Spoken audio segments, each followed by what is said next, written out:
മാതാവേ, നിന്ന് അങ്ങേ സഹായം തേടി അങ്ങേ മാധ്യസ്ഥ അപേക്ഷിച്ചവരിൽ ഗുരുവിനിൽ നിന്ന് ഉപേക്ഷിച്ചതായി കേട്ടിട്ടില്ല എന്ന് നീ ഓർക്കണമേ. കന്യകളുടെ രാജ്ഞിയെ കന്യകെ, ദയുള്ള മാതാവേ, ഈ വിശ്വാസത്തിൽ ധൈര്യപ്പെട്ട് അങ്ങേ തൃപാദങ്ങൾ ഞങ്ങൾ അണയുന്നു. വിലപിച്ച് കണ്ടു നീർച്ചെത്തി ഞാൻ അങ്ങേ കാത്തുകൊണ്ട് അങ്ങേ സ്ഥലത്ത് നിൽക്കുന്നു. മാതാവേ, ഈ അപേക്ഷ ഉപേക്ഷിക്കാതെ ദയാപൂർവം കേട്ടില്ലണമേ. ആമേൻ. മിസ്സിയോ മധ്യസ്ഥ പ്രാർത്ഥന. സ്നേഹപിതാവായ ദൈവമേ, അങ്ങയുടെ പ്രിയപുത്രനായ ഈശോ മിശിഹ ഞങ്ങൾക്ക് നേടിത്തന്ന രക്ഷയുടെ സ്വാതന്ത്ര്യവും ദൈവരാജ്യ അനുഭവവും മറ്റുള്ളവരുമായി പങ്കുവയ്ക്കുവാൻ ഞങ്ങളെ തിരഞ്ഞെടുത്തതിനെ ഓർത്ത് അങ്ങേക്ക് ഞങ്ങൾ നന്ദി പറയുന്നു.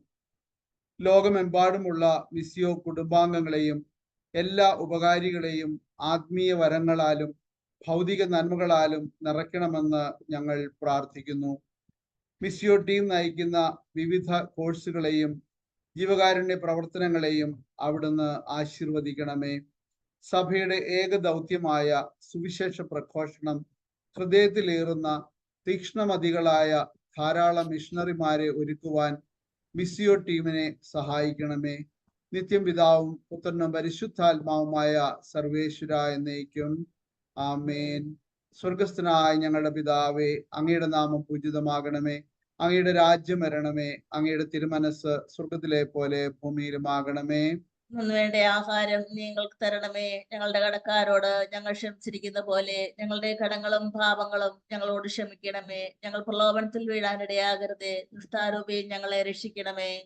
നന്മ നിറഞ്ഞു മറിയുമേ, സ്വസ്തി, കർത്താവ് അങ്ങയുടെ കൂടെ. സ്ത്രീകളിൽ അങ്ങ് അനുഗ്രഹിക്കപ്പെട്ടവളാകുന്നു. അങ്ങയുടെ ഉദരത്തിന്റെ ഫലമായി ഈശോ അനുഗ്രഹിക്കപ്പെട്ടവനാകുന്നു. പരിശുദ്ധ മറിയമേ, തമ്പുരാന്റെ അമ്മേ, പാപികളായ ഞങ്ങൾക്ക് വേണ്ടി ഇപ്പോഴും ഞങ്ങളുടെ മരണസമയത്തും തമ്പുരാനോട് അപേക്ഷിക്കണമേ. ആമേൻ. പിതാവിനും പുത്രനും പരിശുദ്ധാത്മാവിനും സ്തുതി. അതിലെ പോലെ ഇപ്പോഴും എപ്പോഴും എന്നേ. മാനസാന്തരം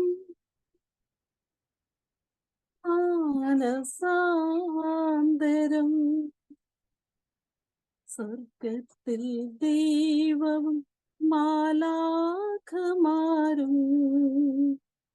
കേൾക്കാൻ കൊതിക്കുന്ന ശബ്ദം, മണ്ണിൽ മനുഷ്യന്റെ മനസ്സിന്റെ മാറ്റം. മാനസാന്തരം മാനസാന്തരം സ്വർഗത്തിൽ ദൈവം മാലാഖമാരും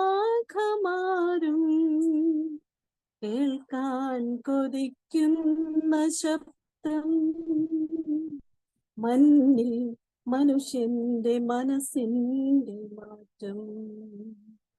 മാനസാന്തരം മാനസാന്തരം ലോകം മുഴുവൻ നേടിയെത്താലും ആത്മാവ് തീനരകം പ്രാപിച്ചാൽ,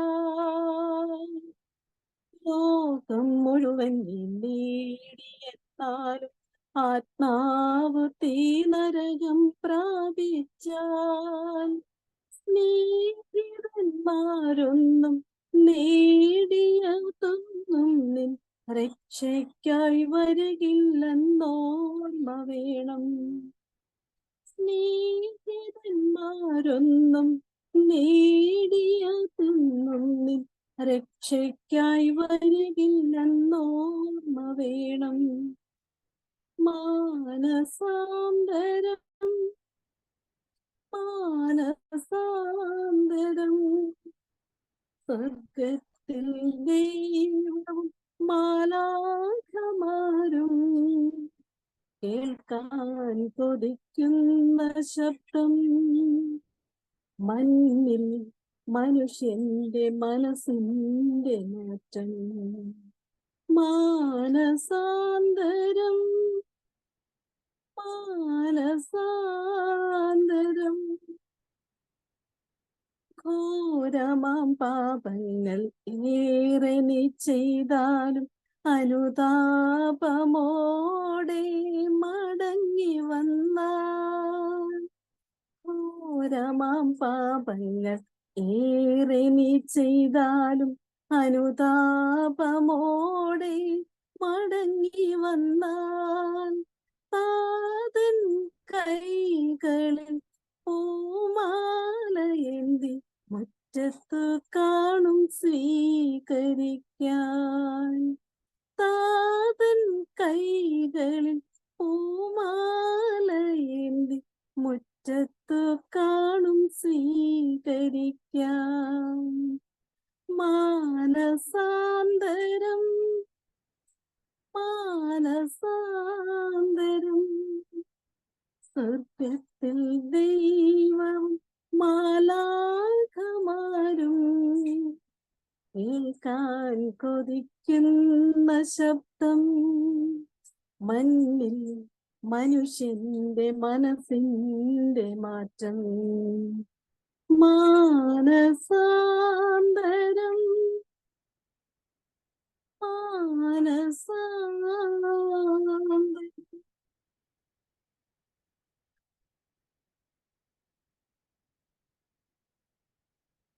മിസ് പൗലോസ്ലിയ ഗലാത്യക്കാർക്ക് എഴുതിയ ലേഖനം 2-ാം അധ്യായം 20-ാം തിരുവചനം. ഞാൻ ക്രിസ്തുവിനോടുകൂടെ ക്രൂശിതനായിരിക്കുന്നു. ഇനിമേൽ ഞാനല്ല ജീവിക്കുന്നത്, ക്രിസ്തുവാണ് എന്നിൽ ജീവിക്കുന്നത്. എന്റെ ഇപ്പോഴത്തെ ഐഹിക ജീവിതം എന്നെ സ്നേഹിക്കുകയും എനിക്ക് വേണ്ടി തന്നെ ബലിയർപ്പിക്കുകയും ചെയ്ത ദൈവപുത്രനിൽ വിശ്വസിച്ചുകൊണ്ടുള്ള ജീവിതമാണ്.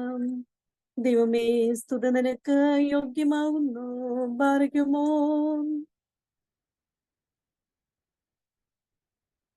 പ്രാർത്ഥിക്കാം. കാരുണ്യവാനും ഞങ്ങളെ അനന്തമായി സ്നേഹിക്കുന്ന സ്വർഗീയ പിതാവേ, ഈ വൈകിയവേളയിൽ അങ്ങയോടൊത്തായിരിക്കുവാൻ അങ്ങ് തന്ന ഈ അവസരത്തോട് നന്ദിയോട് സ്തോത്രം ചെയ്യുന്നു. കർത്താവേ, ലോകത്തിന്റെ വിവിധ ദേശങ്ങളായിരിക്കുന്ന വ്യത്യസ്ത കുടുംബങ്ങളിൽപ്പെട്ടവർ പല പല നിയോഗങ്ങളുമായിട്ട് വിസിയോ കുടുംബത്തിൽ എത്തിച്ചേർന്നു. ഇന്നത്തെ മീറ്റിംഗിലും പങ്കെടുക്കുന്നു.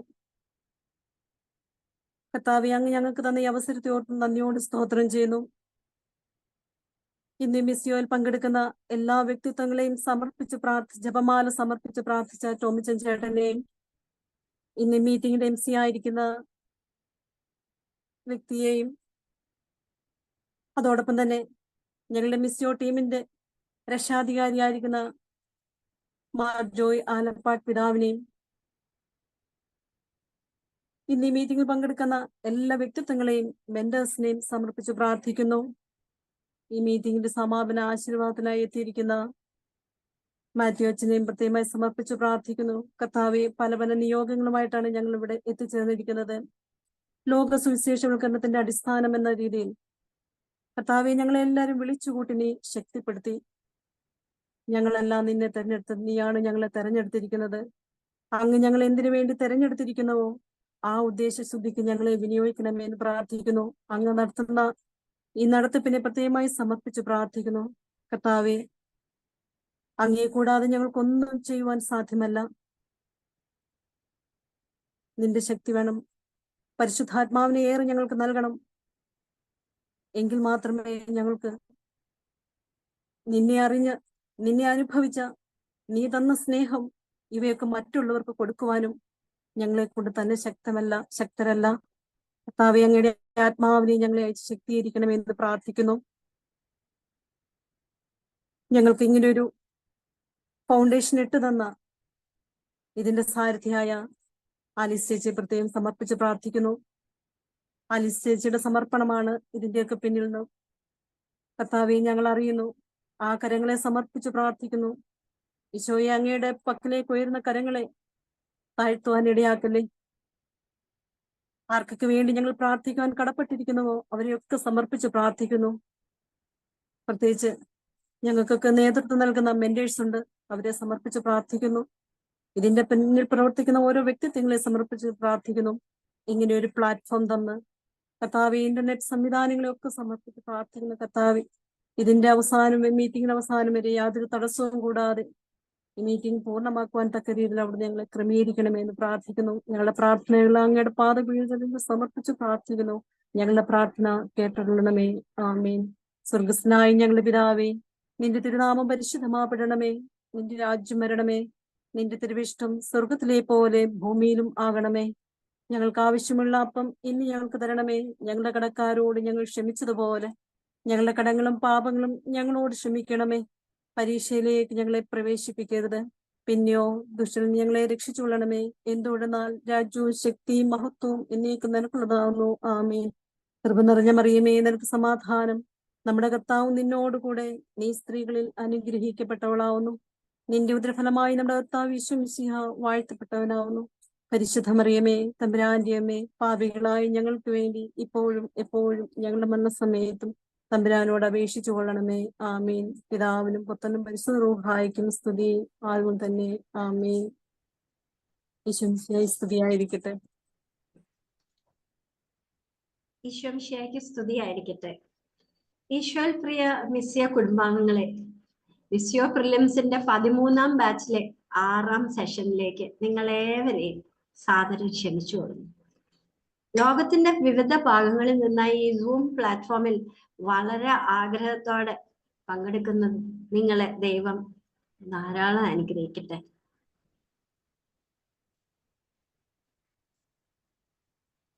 ഇവിടെ പങ്കുവയ്ക്കുന്ന ദൈവാധിഷ്ഠിതമായ ക്ലാസ്സുകൾ ഗ്രഹിക്കാൻ ദൈവം നിങ്ങളെല്ലാരെയും സഹായിക്കുകയും ചെയ്യട്ടെ. ഇന്ന് ജപമാല പ്രാർത്ഥന നടത്തിയ ടോമിച്ചൻ ചേട്ടനെയും കുടുംബത്തെയും ദൈവം അനുഗ്രഹിക്കട്ടെ. ടോമിച്ചൻ ചേട്ടനും കുടുംബത്തിനും ഒരുപാട് നന്ദി. അതുപോലെ തന്നെ പ്രാരംഭ ഗാനവും പ്രാർത്ഥനയും കൊണ്ട് നമ്മെ ഇന്നത്തെ സെഷനെ ഒരുക്കിയ ബെറ്റ്സിക്കും ഏറെ നന്ദി പറയും. ഇന്നത്തെ സെഷൻ മാനസാന്തര പ്രത്യുത്തരം എന്ന വിഷയത്തെ ആസ്പദം ആക്കിയാണല്ലോ. പെന്തക്കോസ്ത തിരുനാളിനായി വളരെ അടുത്ത് ഒരുങ്ങിക്കൊണ്ടിരിക്കുന്ന നമ്മളെ സംബന്ധിച്ചിടത്തോളം വളരെ പ്രധാനപ്പെട്ട ഒരു വിഷയമാണിത്. പ്രഘോഷണം നടത്തുന്ന ആനി ചേച്ചിയെയും സ്ലൈഡ് പ്രസന്റേഷന് ഒരുങ്ങിയെത്തിയിരിക്കുന്ന ജോജോയെയും ടെസ്റ്റിമണിക്കായി കടന്നു വന്നിരിക്കുന്ന ക്ലീറ്റസിനെയും ഞാൻ ഈ സെഷനിലേക്ക് സാദരം സ്വാഗതം ചെയ്യുന്നു. നമുക്ക് സന്ദേശം നൽകാൻ എത്തുന്ന ഏറ്റവും ബഹുമാന്യനായ നമ്മുടെ രക്ഷാധികാരിയും ഷിക്കാഗോ രൂപതാധ്യക്ഷനുമായ മാർ ജോയ് ആലപ്പാട്ട് പിതാവിനെയും നമുക്ക് ഏറെ പ്രിയപ്പെട്ട നമ്മുടെ സ്വന്തം അലിസൂട്ടി ആന്റിയെയും സമാപന ആശീർവാദം നൽകാനും പ്രാർത്ഥിക്കാനും എത്തുന്ന മാത്യു പുതിയാത്ത അച്ഛനെയും ഞാൻ ഏറെ സ്നേഹ ബഹുമാനത്തോടെ ക്ഷണിച്ചുകൊള്ളുന്നു. പ്രൊക്ലമേഷനായി ആനി ചേച്ചിയെ ക്ഷണിക്കുന്നു.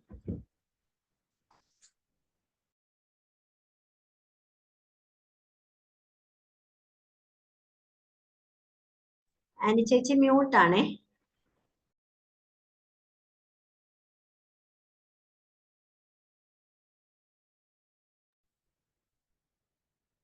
ഈശോ മിശിഹായ്ക്ക് സ്തുതിയായിരിക്കട്ടെ.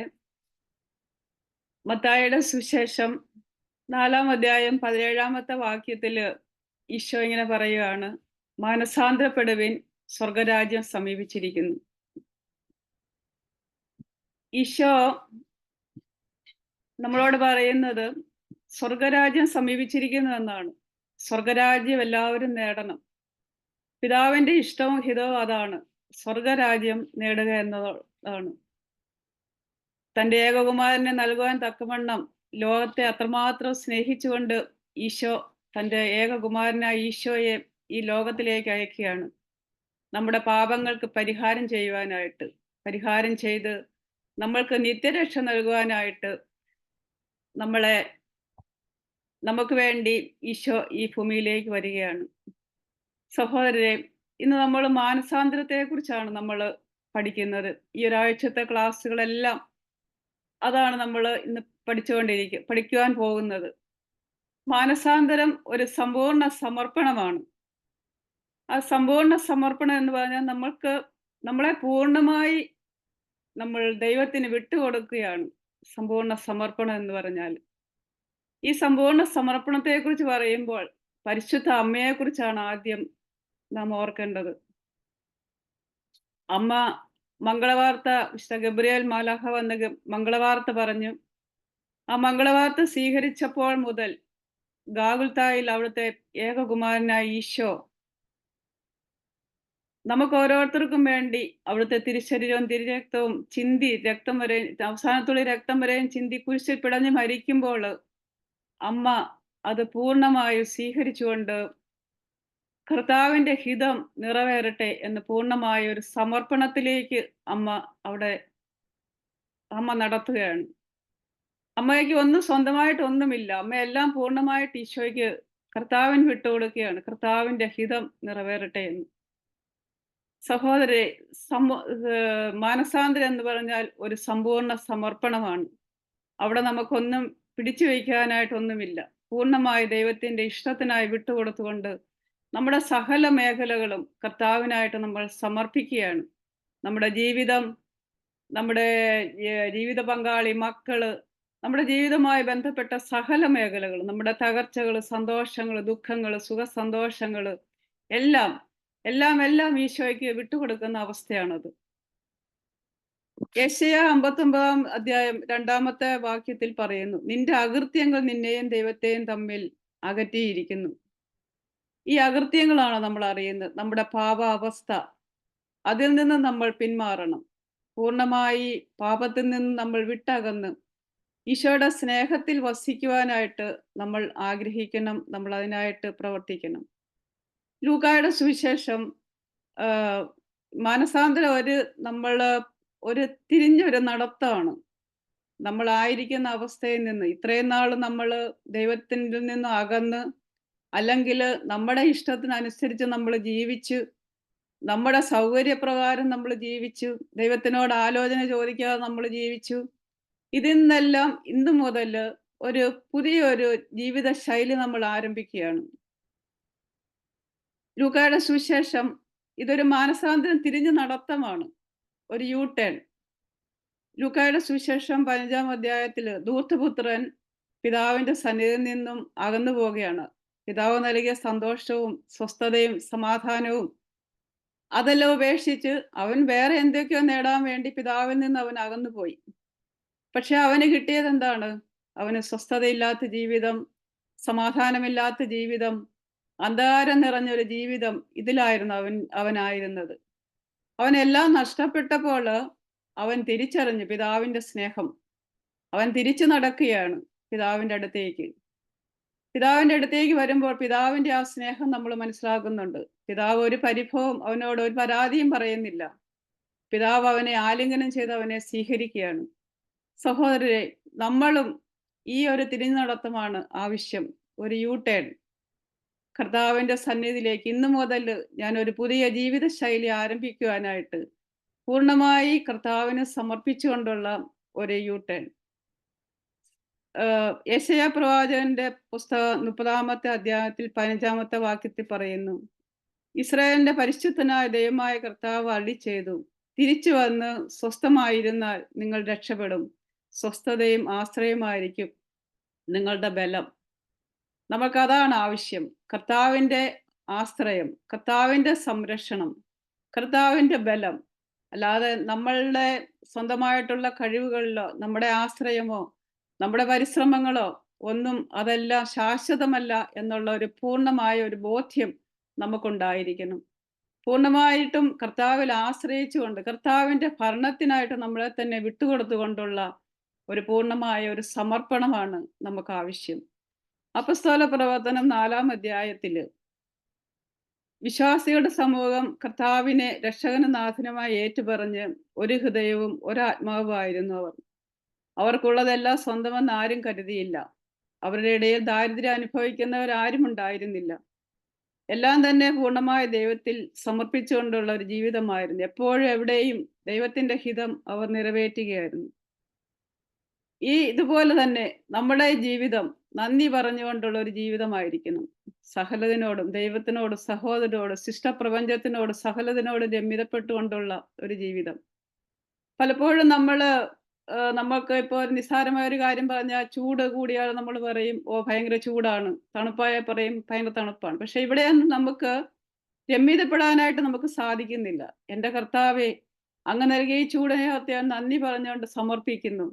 എനിക്ക് തന്ന സകലതിനെ ഓർത്ത് ഞാൻ നന്ദി പറഞ്ഞുകൊണ്ട് സമർപ്പിക്കുന്നുള്ള ഒരു സമർപ്പണത്തിലേക്ക് നമുക്ക് കടന്നു ചെല്ലാനായിട്ട് നമുക്ക് സാധിക്കണം. ഈ സമർപ്പണം, ഈ സമ്പൂർണ്ണ സമർപ്പണം ഒരു നിമിഷം കൊണ്ട് സാധിക്കുന്നതുമല്ല. അതൊരു നിരന്തരമായ പ്രക്രിയയാണ്. നമ്മുടെ ജീവിത ശൈലിയില് അനുനിമിഷവും അനുദിനവും നടന്നുകൊണ്ടിരിക്കുന്ന ഒരു പ്രക്രിയയാണ്. അതാണ് നമ്മൾ തുടർന്നു കൊണ്ടുപോകേണ്ടത്. നമ്മുടെ ജീവിതത്തിന്റെ സകല മേഖലകളും കർത്താവിനായിട്ട് സമർപ്പിച്ചുകൊണ്ടുള്ള ഒരു ജീവിതം. വിശുദ്ധ മർക്കോസിന്റെ സുവിശേഷം 6-ാം അധ്യായം അന്ധയാചകൻ ബർത്തമയൂസിന്റെ കാഴ്ച ഈശോ കൊടുക്കുകയാണ്. കാരണം ഇവിടെ അള്ളിപ്പിടുത്തങ്ങളോ നമ്മളൊന്നും സൂക്ഷിച്ചു വെക്കുകയോ ചെയ്യാനായിട്ട് പാടില്ല. പൂർണ്ണമായിട്ട് വിട്ടുകൊടുക്കുമ്പോൾ നമുക്ക് അള്ളിപ്പിടിക്കാനൊന്നുമില്ല, നമുക്ക് സുരക്ഷിതത്വമെന്ന് കരുതുന്ന ഒന്നുമില്ല. ബർത്തമയൂസിന് ഈശോ കാഴ്ച കൊടുക്കുമ്പോൾ, അവനെ ഈശോ വിളിക്കുമ്പോൾ അവന്റെ പുറങ്കുപ്പായ അവൻ വലിച്ചു ദൂരെ എറിഞ്ഞുകൊണ്ട് ഈശോയുടെ അടുത്തേക്ക് കുതിച്ചു ചാടി ചെല്ലുകയാണ്. അന്ധയാചകനായ അവൻ സൂക്ഷിച്ചിരുന്ന പുറങ്കുപ്പായത്തില് അവന്റെ സമ്പാദ്യങ്ങളൊക്കെ ഉണ്ടായിരുന്നു. അത് സ്വാഭാവികമാണ്. അവൻ അന്ധയാചകനാണ്. അവന് കിട്ടുന്ന സമ്പാദ്യങ്ങളെല്ലാം പുറങ്കുപ്പായത്തിൽ ഉണ്ടായിരുന്നു. പക്ഷേ ഈശോയുടെ വിളി അവൻ കേട്ടപ്പോൾ ആ നിമിഷം തന്നെ അവന്റെ സകലതും അവൻ ദൂരെ എറിഞ്ഞുകൊണ്ട്, അവനിൽ ഉണ്ടായിരുന്ന തിന്മയായിട്ടുള്ള സകലതും അവൻ ദൂരെ എറിഞ്ഞുകൊണ്ട് അവൻ ഈശോയുടെ അടുത്തേക്ക് എത്തുകയാണ്. ആ ഈശോയുടെ അടുത്തേക്ക് എത്തി ആ ഈശോയുടെ സ്നേഹം അവൻ നേടുന്നു, ഈശോയുടെ രക്ഷ നേടുന്നു. അതോടൊപ്പം അവന് സൗഖ്യവും ഈശോ നൽകുന്ന സൗഖ്യവും അവൻ സ്വീകരിക്കുകയാണ്. പ്രിയരെ, നമുക്ക് ഇതല്ലേ ആവശ്യം? നമ്മുടെ അള്ളിപ്പിടുത്തങ്ങളും, നമ്മൾ എന്തുമാത്രം അള്ളിപ്പിടിച്ചിരിക്കുന്നു, വിട്ടുകൊടുക്കാൻ പറ്റാതെ നമ്മള് സുരക്ഷിതമാണ്, ഇത് എനിക്ക് എൻ്റെ സുരക്ഷിതമാണ്, എനിക്കിത് ആശ്രയമാണെന്ന് കരുതിക്കൊണ്ട് നമ്മൾ പിടിച്ചു വയ്ക്കുന്നത് എന്തുമാത്രം കാര്യങ്ങളാണ് നമ്മുടെ ജീവിതത്തിൽ. ഇവയെല്ലാം നമ്മൾ വിട്ടുകൊടുക്കണം. പൂർണ്ണമായ ഒരു സമർപ്പണത്തിലേക്ക് നമ്മൾ കടന്നു ചെല്ലണം, നമ്മൾ ആഗ്രഹിക്കണം, നമ്മൾ പ്രയത്നിക്കണം. ഇതിന് കർത്താവിന്റെ സഹായം നമുക്ക് ആവശ്യമാണ്. കർത്താവിനെ കൂടാതെ നമുക്കൊന്നും ഇത് ചെയ്യാനും പറ്റിയില്ല. പക്ഷേ ഈ സമ്പൂർണ്ണ സമർപ്പണം നടത്തുമ്പോൾ നമ്മുടെ പ്രയത്നവും നമ്മുടെ സഹകരണവും ആവശ്യമാണ്. നമ്മുടെ സഹകരണമില്ലാതെ, നമ്മുടെ പ്രയത്നമില്ലാതെ നമുക്കിതൊന്നും സാധിക്കില്ല. കാരണം ഈശോ സ്നേഹമാണ്. എല്ലാവരെയും സ്നേഹിക്കുവാനായിട്ടുള്ള, എല്ലാവരെയും തുറവിയുള്ള ഒരു സ്നേഹത്തിലേക്ക് നമ്മൾ കടന്നു ചെല്ലണം. ആരോടും നമുക്ക് പരാതിയില്ല, പരിഭവങ്ങളില്ല.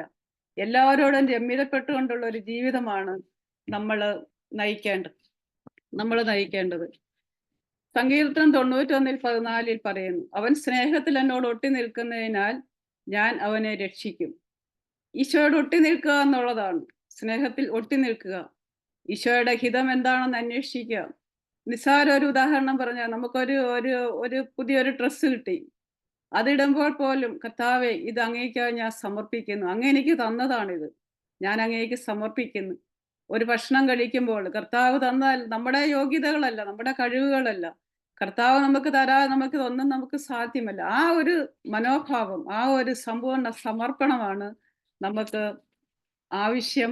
നമ്മൾ ആഗ്രഹിക്കേണ്ടതും നമ്മൾ പ്രയത്നിക്കേണ്ടതും അതിനുവേണ്ടി തന്നെയാണ്. വിശുദ്ധ ലൂക്കായുടെ സുവിശേഷം 19-ാം അധ്യായത്തില് സക്കേവൂസിനെ വിളിക്കുന്നു. കർത്താവിന്റെ വിളിയും ആ വിളിക്ക് നമ്മൾ പ്രത്യുത്തരം കൊടുക്കണം. അതൊരു തിരഞ്ഞെടുപ്പാണ്. ഈ തിരഞ്ഞെടുപ്പ് എന്തിനാണ് കർത്താവ് നമ്മളെ തിരഞ്ഞെടുക്കുന്നത്? സ്വർഗരാജ്യം, നമുക്ക് നിത്യജീവൻ നമ്മൾ പ്രവേശിക്കണം, ഈശോയോടൊത്തുള്ള ഒരു ജീവിതം നമ്മൾ നയിക്കണം. ഈ ലോകത്തിലെ സുഖ സന്തോഷങ്ങളോ ആഡംബരങ്ങളോ മോഹങ്ങളോ അല്ല, നിത്യജീവിതത്തിൽ ഈശോയോടൊത്തുള്ള ഒരു ജീവിതമാണ് നമ്മൾ നയിക്കേണ്ടതെന്നുള്ള ഈശോയുടെ അഗാധമായ സ്നേഹവും ആഗ്രഹവുമാണ് ദൈവം നമ്മളിലേക്ക് സദാസമയം ചൊരിഞ്ഞുകൊണ്ടിരിക്കുന്നത്. അതാണ് നമ്മൾ മനസ്സിലാക്കേണ്ടത്. സക്കേവൂസിനെ വിളിക്കുമ്പോൾ സക്കേവൂസ് ഈശോയെ കാണാനായിട്ട് ആഗ്രഹിക്കുന്നില്ല. അവൻ ഒളിച്ചിരുന്ന് ഈശോയൊന്ന് കാണണം, അവൻ ഈശോയൊന്ന് കാണണം എന്ന് മാത്രമേ അവന് ആഗ്രഹമുള്ളൂ. പക്ഷേ ഈശോ അവനെ കണ്ടു, അവനെ വിളിച്ചു.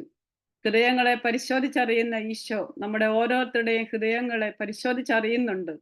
നമ്മുടെ ഹൃദയത്തിൽ എന്താണ് നമ്മൾ സൂക്ഷിച്ചിരിക്കുന്നത്, എന്താണ് ഈശോയ്ക്കെതിരായിട്ട് നമ്മൾ പ്രവർത്തിച്ചുകൊണ്ടിരിക്കുന്നത്, സഹോദരങ്ങൾക്കെതിരായിട്ട് എന്താണ് പ്രവർത്തിച്ചുകൊണ്ടിരിക്കുന്നത്, ദൈവനീതിക്കെതിരായിട്ട് നമ്മൾ എന്തൊക്കെയാണ് ചെയ്ത് കൂട്ടുന്നത്, എന്തൊക്കെയാണ് നമ്മൾ സംഭരിക്കുന്നത് എന്നുള്ളത് കർത്താവ് മനസ്സിലാക്കിക്കൊണ്ടിരിക്കുകയാണ് സഹോദരെ ഓരോ നിമിഷവും. സക്കേവൂസിനെ വിളിക്കുകയാണ്. സക്കേവൂസിന് സന്തോഷമായി. കർത്താവിന്റെ വിളി കേട്ട് കർത്താവിന്റെ അടുത്തേക്ക് അവൻ എത്തുമ്പോൾ ആ വിളിയിൽ തന്നെ അവന്റെ ചെയ്തികളെ കുറിച്ചുള്ള ബോധ്യം അവന് ലഭിക്കുകയാണ്. അവൻ ചെയ്തു പോയ തെറ്റുകൾ, പാപങ്ങൾ, അന്യായമായി സമ്പാദിച്ചത് എല്ലാം അവന് ബോധ്യം ലഭിക്കുകയാണ്. ആ ബോധ്യത്തിൽ അവൻ തീരുമാനിക്കുകയാണ്, ഇനി ഞാൻ ഒരിക്കലും ഞാൻ ചെയ്യുകയില്ല. കർത്താവിനോട് ഏറ്റുപറയുകയാണ്, ഇനി ഒരിക്കലും ഞാൻ ചെയ്യുകയില്ല കർത്താവേ, ചെയ്തു പോയതിന് ഞാൻ പ്രായശ്ചിത്തം നൽകുകയും ചെയ്യാം. ആ ഒരു തീരുമാനം, ഈ തീരുമാനമാണ് നമ്മുടെ ജീവിതത്തിലും നമുക്ക് ആവശ്യം. ചെയ്തത് ബലഹീനരാണ്, അനേകം തിന്മയ്ക്ക് നമ്മൾ അടിമപ്പെട്ടു പോയിട്ടുണ്ട്. പക്ഷേ കർത്താവിന്റെ സന്നിധിയിൽ ഏറ്റു പറഞ്ഞുകൊണ്ട് ആ സ്നേഹ വലയത്തിൽ ആയിരിക്കുവാനായിട്ട് ഉള്ളൊരു സമർപ്പണമാണ് നമുക്ക് ആവശ്യം. ഈ ക്ലാസ്സുകളിലൂടെ എല്ലാം, ഈ ആഴ്ചത്തെ ക്ലാസ്സുകളിലൂടെ എല്ലാം നിങ്ങൾക്ക് കൂടുതൽ കേൾക്കുവാനായിട്ട് സാധിക്കും.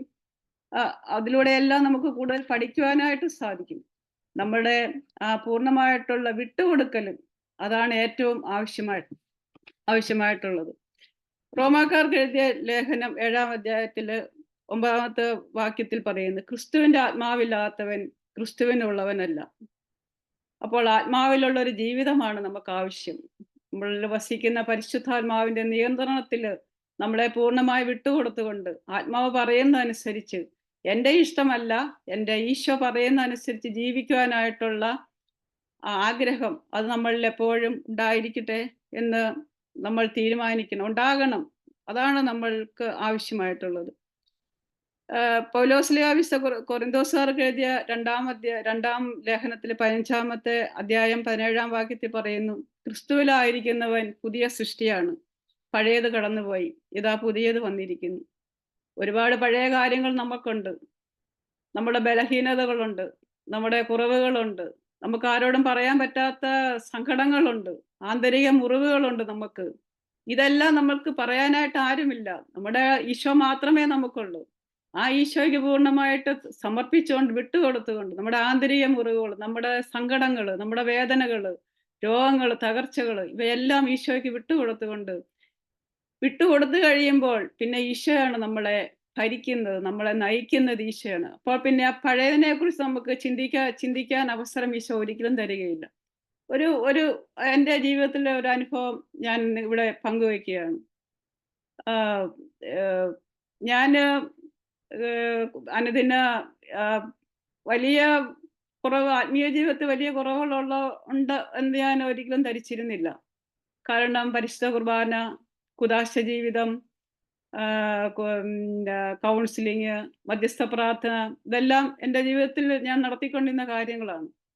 പക്ഷേ എനിക്ക് എല്ലാവരോടും പൂർണ്ണമായിട്ട് രമ്യതപ്പെടുവാനായിട്ട് എനിക്ക് സാധിച്ചിരുന്നില്ല. കാരണം എനിക്കുണ്ടായ തിക്ത അനുഭവങ്ങൾ, ആന്തരിക മുറിവുകൾ കുറേ ഒക്കെ എൻ്റെ ഹൃദയത്തിൽ ഉണ്ടായിരുന്നു. അത് വിട്ടുകൊടുക്കുവാനായിട്ട് എനിക്ക് സാധിച്ചിരുന്നില്ല, ഞാൻ വിട്ടുകൊടുത്തിരുന്നില്ല. കാരണം അങ്ങനെ ഒരു അനുഭവത്തിലേക്ക് എനിക്ക് എത്താനായിട്ട് സാധിച്ചിരുന്നില്ല. ഞാൻ മിസ്സിയുടെ 8-ാമത്തെ ക്ലാസ്സിൽ കയറി, ആ ലിങ്ക് എനിക്ക് കിട്ടി, ഞാൻ അതിൽ കയറി ആ ക്ലാസ്സുകൾ കംപ്ലീറ്റ് ചെയ്തു. ആ ക്ലാസ്സുകൾ കംപ്ലീറ്റ് ചെയ്തുകൊണ്ടിരിക്കുമ്പോൾ തന്നെ കർത്താവിൻ്റെ ഒരു സ്നേഹം എന്നിലേക്ക് ഒഴുകുന്നതായിട്ട് എനിക്ക് അനുഭവപ്പെടാനായിട്ട് തുടങ്ങി. അപ്പോൾ മുതൽ ആ സ്നേഹത്തിൽ ഞാൻ ആയിരിക്കുമ്പോൾ മുതൽ എനിക്ക് മറ്റുള്ളവരോട് ക്ഷമിക്കുവാനും അവരെയെല്ലാം ഉൾക്കൊള്ളുവാനും അവരെല്ലാം ആയിരിക്കുന്ന അവസ്ഥയിൽ അവരെയെല്ലാം സ്വീകരിക്കുവാനായിട്ടും എനിക്ക് സാധിച്ചു. അതിനുശേഷം ബാംഗ്ലൂർ നടന്ന കരിഗ്മ കോഴ്സിൽ ഞാനും എൻ്റെ ഹസ്ബൻഡും പങ്കെടുത്തു. അവിടെ വെച്ച് ആ ക്ലാസ്സുകളുടെ കിട്ടിയ ആ അനുഭവം, അത് എത്രയോ ധ്യാനങ്ങൾ കൂടിയിരിക്കുന്നു, ഒരുപാട് ധ്യാനങ്ങൾ ഞാൻ കൂടിയ വ്യക്തിയാണ് ഞാൻ. പക്ഷെ അവിടെയൊന്നും കിട്ടാത്ത ഒരു വലിയൊരു അനുഭവം എനിക്ക് ആ കരിഗ്മ ക്ലാസ്സിൽ എനിക്ക് കിട്ടുകയാണ്. അവിടെ വെച്ച് നടന്ന ഒരു സമ്പൂർണമായ സമർപ്പണം, പ്രത്യേകിച്ച് ആ ക്ലാസ്സിൽ നമ്മുടെ നെഗറ്റീവ്സും പോസിറ്റീവ്സും എല്ലാം എഴുതിക്കൊണ്ട് നമ്മൾ ഒരു ഡ്രസ്സ് ധരിച്ചുകൊണ്ട് ദിവ്യകാരുണ്യത്തിന് മുമ്പിൽ ചെന്ന് സമർപ്പിക്കുന്ന ഒരു മേഖലയുണ്ട് സഹോദരി. ആ മേഖല പറഞ്ഞാലും അനുഭവിക്കണം. അത് നമ്മൾ എത്രമാത്രമാണെന്നുള്ളത് കർത്താവിനെ സമർപ്പിച്ച് കഴിയുമ്പോൾ ആ സ്നേഹം ഒഴുകുന്ന അവസ്ഥ നമ്മൾക്കത് മനസ്സിലാക്കാനായിട്ട് സാധിക്കും. എൻ്റെ ആന്തരിക മുറിപ്പാടുകൾ ഉണങ്ങിയ ദിനങ്ങളായിരുന്നു. പിന്നീട് ഞാൻ ഒരിക്കലും എൻ്റെ ജീവിതത്തിലേക്ക് പഴയതിലേക്ക് ഞാൻ തിരിഞ്ഞു നോക്കിയിട്ടില്ല. എൻ്റെ മുറിവുകൾ, എൻ്റെ തിക്താനുഭവങ്ങൾ അല്ലെങ്കിൽ അതിന് കാരണക്കാരായവരോടുള്ള പരാതികൾ ഒന്നും എനിക്ക് പിന്നെ ഉണ്ടായിട്ടില്ല എന്നുള്ളതാണ്. എനിക്ക് എല്ലാവരെയും സ്നേഹിക്കാനായിട്ട് സാധിച്ചു. ഈ സമ്പൂർണ്ണ സമർപ്പണത്തിലൂടെ ഒരു പുതിയൊരു വ്യക്തിയായിട്ട് മാറി എന്നുള്ളത് ഞാൻ നിങ്ങളുടെ മുമ്പിൽ ഞാൻ തുറന്നു വെക്കുകയാണ്. അതുപോലെ തന്നെ ഈ പിടിച്ചു വയ്ക്കലിനെയും അള്ളിപ്പിടുത്തത്തിനെയും കുറിച്ച് പറയുമ്പോൾ ഈ രണ്ടാം ക്രിസ്തു എന്ന് നമ്മൾ പറയുന്ന വിശുദ്ധ ഫ്രാൻസിസ് അസീസിയുടെ ഒരനുഭവം, ആ പുസ്തകം ഞാൻ വായിച്ചപ്പോഴുള്ള ഒരു ചെറിയ എനിക്ക് കിട്ടിയ ഒരു പ്രചോദനം ഞാനിവിടെ പങ്കുവയ്ക്കാം. അസിസിയുടെ സഭയിലേക്ക് അനേകര് ആ അസിസി നഗരത്തിൽ നിന്ന് ആ സഭയിലേക്ക് ചേരാനായിട്ട് ആഗ്രഹിച്ചുകൊണ്ട് ആൾക്കാർ വരുവാണ്. അപ്പം ഫ്രാൻസിസ് അസീസിയുടെ നിബന്ധന എന്താണെന്ന് വെച്ചാൽ, ഈ വരുമ്പോൾ അവ ഇട്ടുകൊണ്ടിരിക്കുന്ന ആ ഒരു വസ്ത്രം മാത്രമേ, വേറെ ഒന്നും കയ്യിൽ കരുതാൻ പാടില്ല. അപ്പൊ അങ്ങനെ അനേകർ സഭയിലേക്ക് വന്നുകൊണ്ടിരിക്കുകയാണ്. 3 ചെറുപ്പക്കാർ ഈ സഭയിലേക്ക് വരികയാണ്. വരുമ്പോൾ ഫ്രാൻസിസ് ശ്രദ്ധിക്കുമ്പോൾ അവരുടെ കയ്യിൽ, ഒരാളുടെ കയ്യിൽ ഒരു ഫ്ലൂട്ടുണ്ട്, ഒരാളുടെ കയ്യിൽ. രണ്ടാമത്തെ ആളുടെ കയ്യിൽ തണുപ്പത്തിടാനായിട്ടുള്ള ഒരു വില കൂടിയ ഒരു കോട്ട്. മൂന്നാമത്തെ ആളുടെ കയ്യിൽ ശാസ്ത്ര സംബന്ധമായിട്ടുള്ള ഒരു പുസ്തകം. അപ്പൊ ഫ്രാൻസിസ് ചോദിച്ചു, ഇതെന്തിനാ ഇത് നിങ്ങൾ വെച്ചിരിക്കുന്നത്? അപ്പൊ അവർ പറഞ്ഞില്ല, ഞങ്ങൾക്ക് ഉല്ലാസവേളകളിൽ ഫ്ലൂട്ട് വായിക്കണം, തണുപ്പത്തിടാനായിട്ട് ഇത് വേണം, അല്ലെങ്കിൽ ശാസ്ത്ര സംബന്ധമായിട്ടുള്ള കാര്യങ്ങളൊക്കെ അറിയണ്ടേ, അപ്പൊ അതിനൊരു പുസ്തകം കരുതിയിട്ടേ ഉള്ളൂ. പക്ഷേ സഹോദരരെ, എനിക്ക് ആദ്യം നിന്ന് കിട്ടിയ പ്രചോദനം, ഇവര് പൂർണ്ണമായിട്ട് കർത്താവിന് വിട്ടുകൊടുക്കാനായിട്ട് അവർക്ക് സാധിച്ചില്ല. അവരുടെ അള്ളിപ്പിടുത്തം, കാരണം ഇതിലാണ് അവരുടെ സുരക്ഷിതത്വം എന്ന് അവർ കരുതി അതിൽ അള്ളിപ്പിടിച്ചിരിക്കുകയാണ്. പൂർണ്ണമായിട്ട് വിട്ടുകൊടുക്കാനായിട്ട് അവർക്ക് സാധിക്കുന്നില്ല. ഇതേപോലെ തന്നെ നമ്മൾക്ക് പൂർണ്ണമായി നമ്മുടെ സകല മേഖലകളും നമ്മൾ കർത്താവിന് പൂർണ്ണമായിട്ട് വിട്ടുകൊടുത്തിട്ടുള്ള ഒരു സമർപ്പണമാണ് നമുക്ക് ആവശ്യം. പൗലോസ്ലീഹായോട് ചേർന്നുകൊണ്ട് നമുക്കും പറയണം, ഇനി ക്രിസ്തുവല്ല എന്നിൽ ജീവിക്കുന്നത് എൻ്റെ ഈശോയാണ്. ഞാൻ ഈശോയോടൊത്താണ് ജീവിക്കുന്നത്. ഞാൻ ഒന്നൊരു ശ്വസിക്കുന്നത് പോലും ഈശോയുടെ കൃപയില്ലെങ്കിൽ എനിക്ക് സാധിക്കില്ല. ഞാൻ എൻ്റെ കണ്ണുകളൊന്ന് അടയ്ക്കാൻ പോലും ഈശോയുടെ കൃപയില്ലെങ്കിൽ എനിക്ക് സാധിക്കില്ല. എല്ലാം പൂർണ്ണമായിട്ട് സമർപ്പണം, പൂർണ്ണമായിട്ടുള്ള ജീവിതം, സകലതും കഷ്ടപ്പാടുകൾ, ദുഃഖങ്ങൾ, വേദനകൾ എല്ലാം നമുക്ക് തന്നിട്ടുള്ളതെല്ലാം പൂർണ്ണമായിട്ട് കർത്താവിന് സമർപ്പിക്കുന്ന സമർപ്പണമാണ് മാനസാന്തരം എന്ന് നമ്മൾ അറിയേണ്ടത്. പൗലോസ്ലീഹായുടെ സങ്കീർത്തനം 92-ാം അധ്യായത്തില് 10-ാമത്തെ വാക്യത്തിൽ പറയുന്നു, അവിടുന്ന് എൻ്റെ മേൽ പുതിയ തൈലം ഒഴിച്ചു. അതേ സഹോദരരെ, ഒരു പുതിയ അഭിഷേകം നമുക്ക് കിട്ടും. ഈ ഇതിലൂടെ എല്ലാം കഴിയുമ്പോൾ നിങ്ങൾക്ക് തീർച്ചയായിട്ടും ഒരു പുതിയ അഭിഷേകത്തെ കർത്താവ് നിറയ്ക്കും. എന്നെ നിറച്ചതുപോലെ നിങ്ങളെയും പുതിയ ഒരു അഭിഷേകത്തെ നിറച്ചൊരു പുതിയ വ്യക്തിയായിട്ട് മാറ്റുമെന്ന് ഉറപ്പ് പൂർണ്ണമായിട്ട് ഞാൻ നിങ്ങൾക്ക് പറയുകയാണ്. ഈ അഭിഷേകമാണ് നമ്മൾ സ്വീകരിക്കേണ്ടത്. നമ്മുടെ വ്യക്തിപരമായ ജീവിതത്തിൽ ഈശോയെ അറിയണം, അനുഭവിക്കണം, സ്നേഹിക്കണം. ഈശോ പറയുന്ന അനുസരിച്ച് നമ്മൾ ജീവിക്കുവാനായിട്ട് നമ്മൾ ശ്രമിക്കണം, നമ്മൾ പ്രാർത്ഥിക്കണം. എവിടെയൊക്കെ നമ്മുടെ അള്ളിപ്പിടുത്തങ്ങൾ ഉണ്ടെന്നുള്ളത് നമ്മൾ മനസ്സിലാക്കി, എവിടെയൊക്കെയാണ് നമ്മൾ പിടിച്ചു വെച്ചിരിക്കുന്നതെന്ന് മനസ്സിലാക്കിക്കൊണ്ട് അവയെല്ലാം വിട്ടുപേക്ഷിച്ചുകൊണ്ട് ജീവിക്കുവാനായിട്ടുള്ള കൃപയ്ക്ക് വേണ്ടി നമുക്ക് പ്രാർത്ഥിക്കാം. ക്രിസ്തു ശിഷ്യത്വത്തിലുള്ള നിരന്തരമായ വളർച്ചയാണ് നമുക്ക് ആവശ്യം. എവിടെയൊക്കെയാണ് ഇതെന്നുള്ളത് നമ്മൾ തിരിച്ചറിഞ്ഞുകൊണ്ട് കർത്താവിന് പൂർണ്ണമായി വിട്ടുകൊടുത്തുകൊണ്ട് അവനോടൊപ്പം നമുക്ക് നടക്കാം. അവൻ നമ്മുടെ കൈപിടിച്ചാൽ ഒരിക്കലും വിടുകയില്ല. നമ്മൾ കൈപിടിച്ചാൽ ഒരുപക്ഷെ നമ്മൾ ആ കൈപിടുത്തം വിട്ടിട്ട് നമ്മൾ ലോക സുഖമോഹങ്ങളിലേക്ക് നമ്മൾ ഓടിപ്പോകാൻ സാധ്യതയുണ്ട്. ഈശോ കൈപിടിച്ചാൽ ആ പിടുത്തം ഉറപ്പാണ്. ആ സ്നേഹത്തിൽ വസിക്കുവാനായിട്ട് നമുക്ക് പ്രാർത്ഥിക്കാം. അവിടുന്ന് ഈശോയോടൊത്തുള്ള ഒരു പുതിയ ജീവിതം നമുക്ക് ആരംഭിക്കാം. അവനോടൊത്തായിരിക്കുവാനായിട്ട് നമ്മുടെ മുഴുവനായിട്ട് ഈശോയ്ക്ക് സമർപ്പിച്ചുകൊണ്ട് ഈ ഒരാഴ്ചത്തെ ക്ലാസ്സുകളെല്ലാം പൂർണ്ണമായിട്ട് നമ്മൾ ഓരോരുത്തരും ശ്രദ്ധിച്ചുകൊണ്ട് കേട്ട് നമ്മളൊരു പുതിയ വ്യക്തിയായിട്ട് മാറാം. പൂർണ്ണമായിട്ടുള്ള സമ്പൂർണത്തിലേക്ക് നമുക്ക് പ്രവേശിച്ചുകൊണ്ട് മാനസാന്തരത്തിന്റെ പുതിയ വ്യക്തികളായി, എന്നെ കാണുന്നവൻ ഇവൻ ക്രിസ്ത്യാനിയാണ്, ക്രിസ്തുവിന്റെ ശിഷ്യനാണെന്നുള്ളത് പറയുവാൻ തക്കവണ്ണം നമ്മളെല്ലാവരെയും കർത്താവ് അനുഗ്രഹിക്കട്ടെ എന്ന് പ്രാർത്ഥിച്ചുകൊണ്ട് ഈശോ മിശിഹായ്ക്ക് സ്തുതിയായിരിക്കട്ടെ. താങ്ക് യു ആനി ചേച്ചി. സമ്പൂർണ്ണ സമർപ്പണം എന്ന് പറഞ്ഞാല് ദൈവത്തിലേക്ക് നമ്മൾ ഒരു യു ടേൺ എടുത്തു വരികയാണ്. അതാണ് മാനസാന്തര പ്രത്യുത്തരം എന്ന് പറഞ്ഞുകൊണ്ട് വചനങ്ങളൊക്കെ കോട്ട് ചെയ്ത് വളരെ വിശദമായിട്ട് ആനി ചേച്ചി നമുക്ക് പറഞ്ഞു തന്നു. ഇനിയിപ്പോ ക്ലീറ്റസിനെ ടെസ്റ്റിമണിക്കായി ക്ഷണിക്കാം. ഈശോ മിശിഹായ്ക്ക് സ്തുതിയായിരിക്കട്ടെ. എൻ്റെ പേര് ക്ലീറ്റസ് പോൾ. എൻ്റെ ജീവിത പങ്കാളിയും ഞാനും എൻ്റെ 2 പെൺമക്കളും അടങ്ങിയതാണ് എൻ്റെ കുടുംബം. തൃശൂർ അതിരൂപതയിലെ പള്ളിക്കുന്ന് അസംഷൻ ഇടവകാംഗമാണ് ഞാൻ. എൻ്റെ മാനസാന്തര ജീവിതത്തെക്കുറിച്ച് നിങ്ങളുമായി പങ്കുവയ്ക്കുമ്പോൾ ഞാൻ എൻ്റെ പഴയ കാലത്ത് തൊട്ട് തന്നെ തുടങ്ങേണ്ടിയിരിക്കുന്നുണ്ട്. പഠനം പാതി വഴിയിൽ നിർത്തി ജോലിക്ക് പോകാനായിട്ട് ഞാൻ തീരുമാനിച്ചു. അത്രയ്ക്കുണ്ടായിരുന്നു എൻ്റെ വീട്ടിലെ സാമ്പത്തിക ബുദ്ധിമുട്ടുകൾ. അങ്ങനെ ഞാൻ ജോലിക്ക് പോയി തുടങ്ങി. ജോലി കഴിഞ്ഞ് തിരികെ എത്തുന്ന ഞാൻ കുടുംബ പ്രാർത്ഥനയ്ക്കൊന്നും നിൽക്കാതെ സമയം ചെലവഴിക്കാനായി എൻ്റെ സുഹൃത്തുക്കളുമൊത്ത് ഒത്തുകൂടിയിരുന്നു. ഈ ഒത്തുകൂടലിൽ ഞങ്ങൾ സന്തോഷം കണ്ടെത്തിയിരുന്നത് മദ്യകുപ്പികൾ പൊട്ടിച്ചുകൊണ്ടായിരുന്നു. ആ സമയത്ത് എൻ്റെ ചിന്തകൾ മുഴുവനും ലൗകികമായിരുന്നു. യാതൊരുവിധ ആത്മീയ ചിന്തകളും എനിക്കുണ്ടായിരുന്നില്ല. എങ്കിലും എല്ലാ ഞായറാഴ്ചയും പള്ളിയിൽ പോകുമായിരുന്നു. പള്ളിയുടെ മോണ്ടകത്ത് പുറംതിരിഞ്ഞിരുന്ന് കുർബാന കണ്ട് മടങ്ങുന്ന ശീലമായിരുന്നു എൻ്റേത്. അക്കാലത്ത് കരിസ്മാറ്റിക് പ്രസ്ഥാനങ്ങളെല്ലാം വളരെ ശക്തി പ്രാപിച്ചുകൊണ്ടിരിക്കുകയായിരുന്നു. എങ്കിലും ഈ ധ്യാനത്തിന് പോകുന്നവരെയും ധ്യാനം സംഘടിപ്പിക്കുന്നവരെയും എനിക്ക് വളരെ പുച്ഛമായിരുന്നു. ഇവർക്ക് വേറെ പണിയൊന്നുമില്ലേ എന്നാണ് ഞാൻ അവരോട് ചോദിച്ചിരുന്നത്.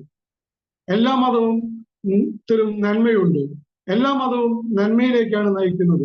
മതം ഏതായാലും മനുഷ്യൻ നന്നായാൽ മതി എന്ന തെറ്റായൊരു ചിന്ത എന്നിലുണ്ടായിരുന്നു. 1 യോഹന്നാൻ 5:12 പുത്രനെ സ്വന്തമാക്കിയവൻ ജീവനെ സ്വന്തമാക്കിയിരിക്കുന്നു. ദൈവപുത്രനെ സ്വന്തമാക്കാത്തവന് ജീവനില്ല.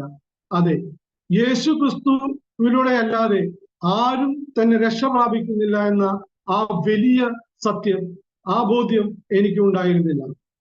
രണ്ടാമതായി, ലൗകികമായ എൻ്റെ മറ്റൊരു ചിന്ത സമ്പത്തുള്ളവന് സ്ഥാനമുള്ളൂ എന്നും സമ്പത്തില്ലാത്തവന് ഒന്നിനും കൊള്ളില്ല എന്നതായിരുന്നു.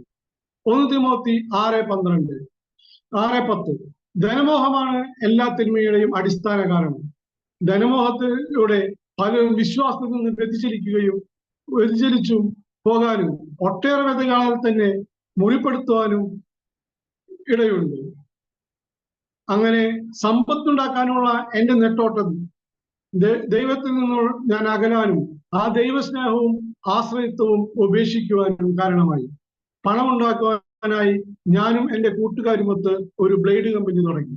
36% പലിശയ്ക്ക് ഞങ്ങൾ കടം കൊടുത്തു.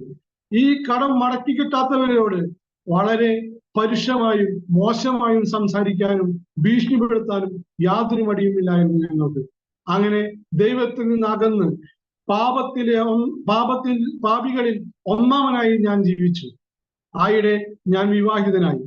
ഉൽപ്പത്തി 2:18 മനുഷ്യൻ ഏകനായിരിക്കുന്നത് നന്നല്ല, അവന് ചേർന്നിണയെ ഞാൻ നൽകും. ദൈവം എനിക്ക് തന്ന എൻ്റെ ജീവിത പങ്കാളി എന്നിൽ നിന്നും തികച്ചും വ്യത്യസ്തനായിരുന്നു. ദൈവവിശ്വാസത്തിലും പ്രാർത്ഥനയിലും തീഷ്ണതയുള്ളവളായിരുന്നു എൻ്റെ ജീവിത പങ്കാളി. മദ്യപന്മാരെ കാണുന്നത് തന്നെ ഇഷ്ടമല്ല. എൻ്റെ മദ്യപാനത്തെ പ്രതി ഞങ്ങൾ തമ്മിൽ പലപ്പോഴും വഴക്കിട്ടിട്ടുണ്ട്. ഞങ്ങളുടെ ദാമ്പത്യത്തിൽ പല പ്രശ്നങ്ങളും ഉണ്ടായി. കൂടാതെ മാതാപിതാക്കളോടും സഹോദരങ്ങളോടും ഞാൻ വഴക്കിട്ടു. ആകെ ജീവിതം ഒരു അസ്വസ്ഥമായപ്പോൾ ഞാനൊരു ധ്യാനത്തിന് പോകാൻ തന്നെ തീരുമാനിച്ചു. അങ്ങനെ ആദ്യമായി സെഹിയോൻ ധ്യാന കേന്ദ്രത്തിൽ ഞാൻ ധ്യാനത്തിന് പോയി. ധ്യാനത്തിന്റെ ആദ്യ ദിവസങ്ങളിൽ വളരെയൊന്നും തീഷ്ണതയോടെയൊന്നും ആയിരുന്നില്ല ഞാൻ ധ്യാനത്തിൽ പങ്കെടുത്തത്. വളരെ അലസമായി ധ്യാനത്തിൽ പങ്കെടുത്തു. അവിടെ എൻ്റെ ബെഡിനരികെ ഒരു വടികുത്തി പിടിച്ച് കാലുകൾ വളഞ്ഞ ഒരു മുടന്തനായ ഒരു വ്യക്തി ഉണ്ടായിരുന്നു. ആ വ്യക്തിക്ക് ആ ധ്യാനത്തിൽ വടി ഉപേക്ഷിച്ച് മുടന്തുമാറി നടക്കുവാനുള്ള ഒരു വലിയ അത്ഭുതം അവിടെ കാണുവാനുണ്ടായി. അതെന്നെ ഏറെ ചിന്തിപ്പിച്ചു. ഞാനും ഒരു തുറന്ന കുമ്പസാരം നടത്തി. അലസമായി നടന്നിരുന്ന എന്നെ ആ തുറന്ന കുമ്പസാരത്തിലൂടെ വലിയ സമാധാനവും വലിയ ആശ്വാസവും വലിയ ആനന്ദവുമാണ് എനിക്ക് കിട്ടിയത്. ധ്യാനത്തിൽ പങ്കെടുത്ത എല്ലാവർക്കും അതുപോലെ പല പല അനുഭവങ്ങളും ഉണ്ടായി. പലർക്കും മഴ പെയ്യുന്ന അനുഭവവും അതുപോലെ തന്നെ തീഗോളം കാണുന്ന അനുഭവമെല്ലാം ഉണ്ടായി. എങ്കിലും എനിക്ക് ആ വക അനുഭവങ്ങളൊന്നും ഉണ്ടായില്ല.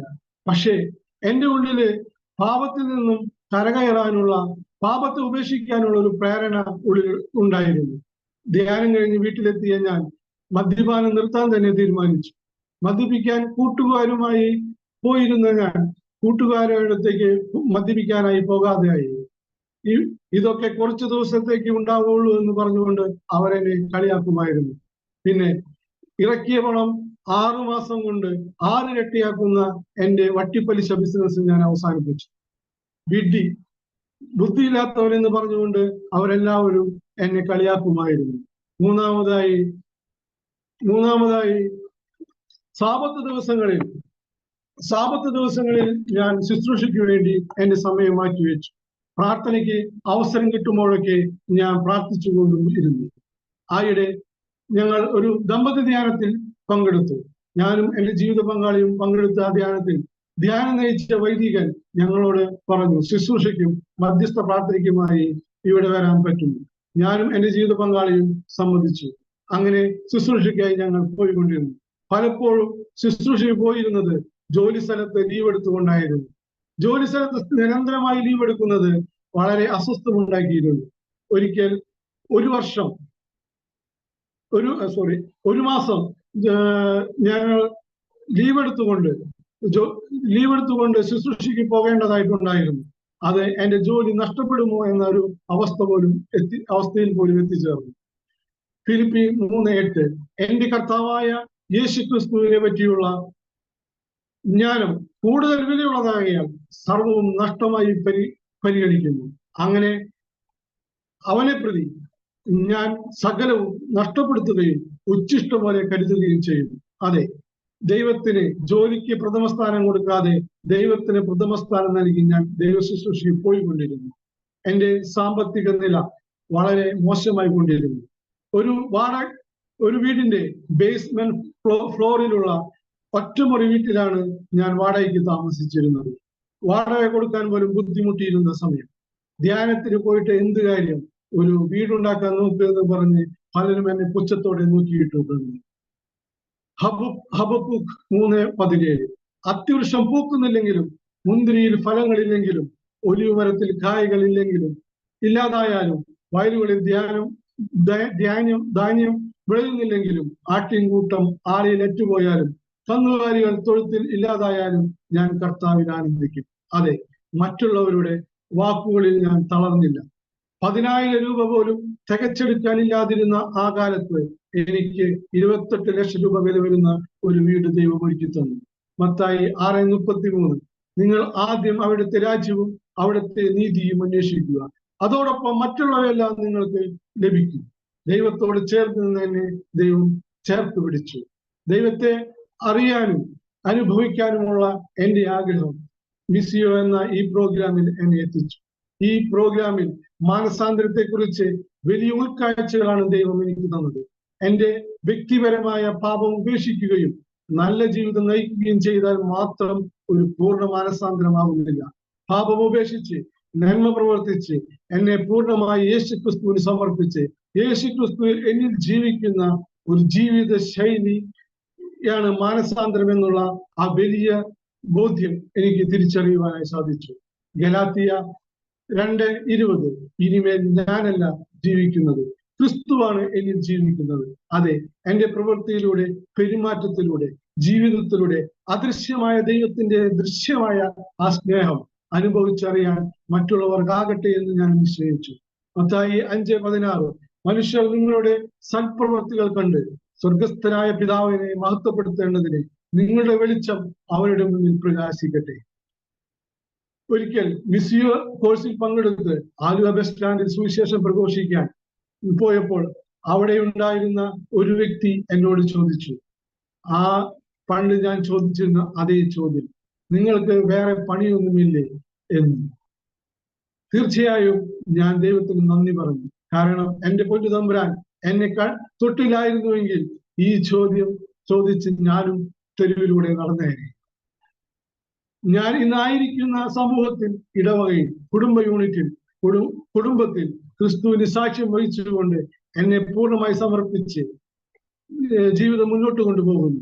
അങ്ങനെ ഈ ജീവിതം മുന്നോട്ട് കൊണ്ടുപോകുവാനും ദൈവത്തെ മഹത്വപ്പെടുത്തി ക്രിസ്തു എന്നിലും നിങ്ങളിൽ ജീവിക്കട്ടെ എന്നുള്ള പ്രാർത്ഥനയോടെ ആമേൻ.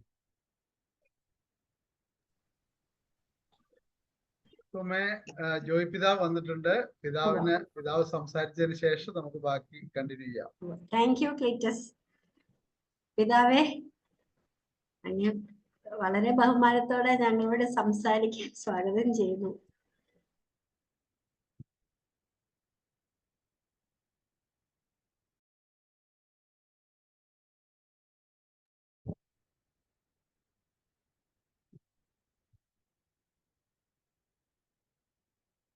പിതാവെ മ്യൂട്ടാണേ.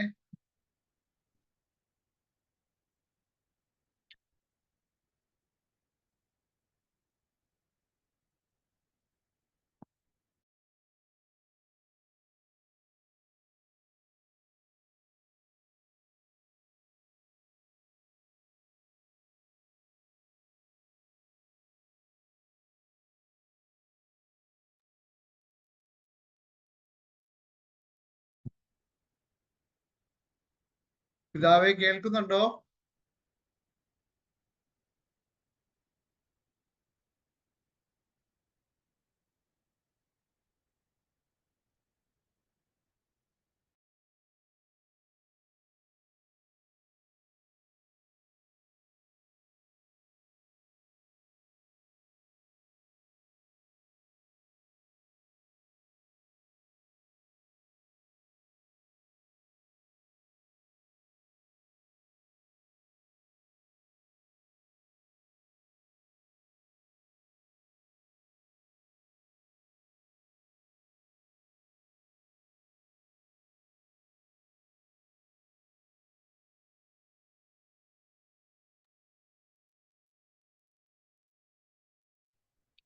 അപ്പൊ നമുക്കറിയാം, യൂക്കറിസ്റ്റിൽ കേന്ദ്രീകൃതമായാൽ മാത്രമേ നമുക്ക് സഭയെ പടുത്തുയർത്താനായിട്ട് കഴിയുകയുള്ളൂ. അപ്പൊ യൂക്കറിസ്റ്റാണ്, ദിവ്യകാരുണ്യമാണ് നമ്മളുടെ സഭയുടെയും സമുദായത്തിന്റെയും സഭയുടെയും ഒക്കെ ഒരു അടിത്തറയായിട്ട് നിൽക്കുന്നത്. ഞാൻ നിങ്ങളെ സ്നേഹിച്ച പോലെ നിങ്ങളും പരസ്പരം സ്നേഹിക്കണം എന്ന് പറഞ്ഞുകൊണ്ട് ഈശോ സ്ഥാപിച്ചതാണ് വിശുദ്ധ കുർബാന. അപ്പൊ ആ സ്നേഹത്തില് നിലനിൽക്കാനായിട്ട് കഴിയുന്നത് വിശുദ്ധ കുർബാനയിലൂടെയാണ്.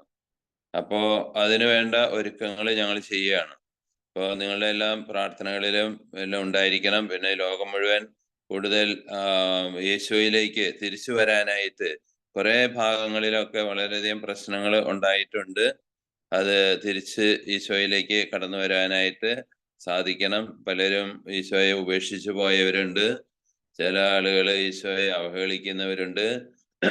പ്രത്യേകിച്ചും ഈ സാമൂഹ്യ മാധ്യമങ്ങളിലൂടെയൊക്കെ വളരെയധികം നമ്മളോട് നമ്മളെ വളരെ പുച്ഛമായിട്ട് കാണുകയോ അല്ലെങ്കിൽ നമ്മുടെ വിശ്വാസത്തെ ഹനിക്കുന്ന വിധത്തിലുള്ള പെരുമാറ്റങ്ങളും രീതികളൊക്കെയാണ് പലപ്പോഴും കാണുന്നത്. അപ്പൊ അതുകൊണ്ട് അതിൽ നിന്നൊക്കെ മുക്തി നേടാനായിട്ട് ഈ അവസരം നമുക്ക് സഹായിക്കട്ടെ. നിങ്ങൾക്ക് എല്ലാവർക്കും ഈ ഉദ്യമങ്ങളില് നല്ല നന്മകൾ ആശംസിക്കുന്നു. കർത്താവ് നിങ്ങളെല്ലാവരെയും അനുഗ്രഹിക്കട്ടെ എന്ന് പ്രാർത്ഥിക്കുന്നു. ഞങ്ങളുടെ ഭാഗത്തുനിന്ന് ചെയ്യേണ്ട എല്ലാ കാര്യങ്ങളും ഞങ്ങൾ ചെയ്യുന്നതായിരിക്കും. ഞങ്ങൾക്ക് വളരെയധികം താല്പര്യമുണ്ട്. ഞങ്ങൾ വളരെയധികം ശ്രദ്ധയോട് കൂടിയിട്ടാണ് എല്ലാത്തിലും ഇടപെടുകയും ചെയ്യുന്നത്. നമുക്കൊരു ആശീർവാദം തരാം. നമ്മുടെ കർത്താവ് ഈശോ മിശിഹായുടെ കൃപയും പിതാവായ ദൈവത്തിന്റെ സ്നേഹവും പരിശുദ്ധാത്മാവിന്റെ സഹവാസവും നാം എല്ലാവരോടും കൂടി ഉണ്ടായിരിക്കട്ടെ, ഇപ്പോഴും എപ്പോഴും എന്നേക്കും. ആമേൻ. ആമേൻ. താങ്ക് യു പിതാവേ. മാറിപ്പോയ അതെ,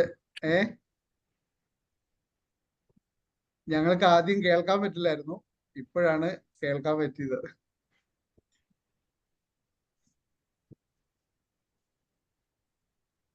ഏറെ ബഹുമാനത്തോടെ പിതാവിന് മിസ്യോ കുടുംബത്തിന്റെ നന്ദി അറിയിക്കുന്നു. ജോജോയെ സ്ലൈഡ് പ്രസന്റേഷനായിട്ട് സ്വാഗതം ചെയ്യുന്നു.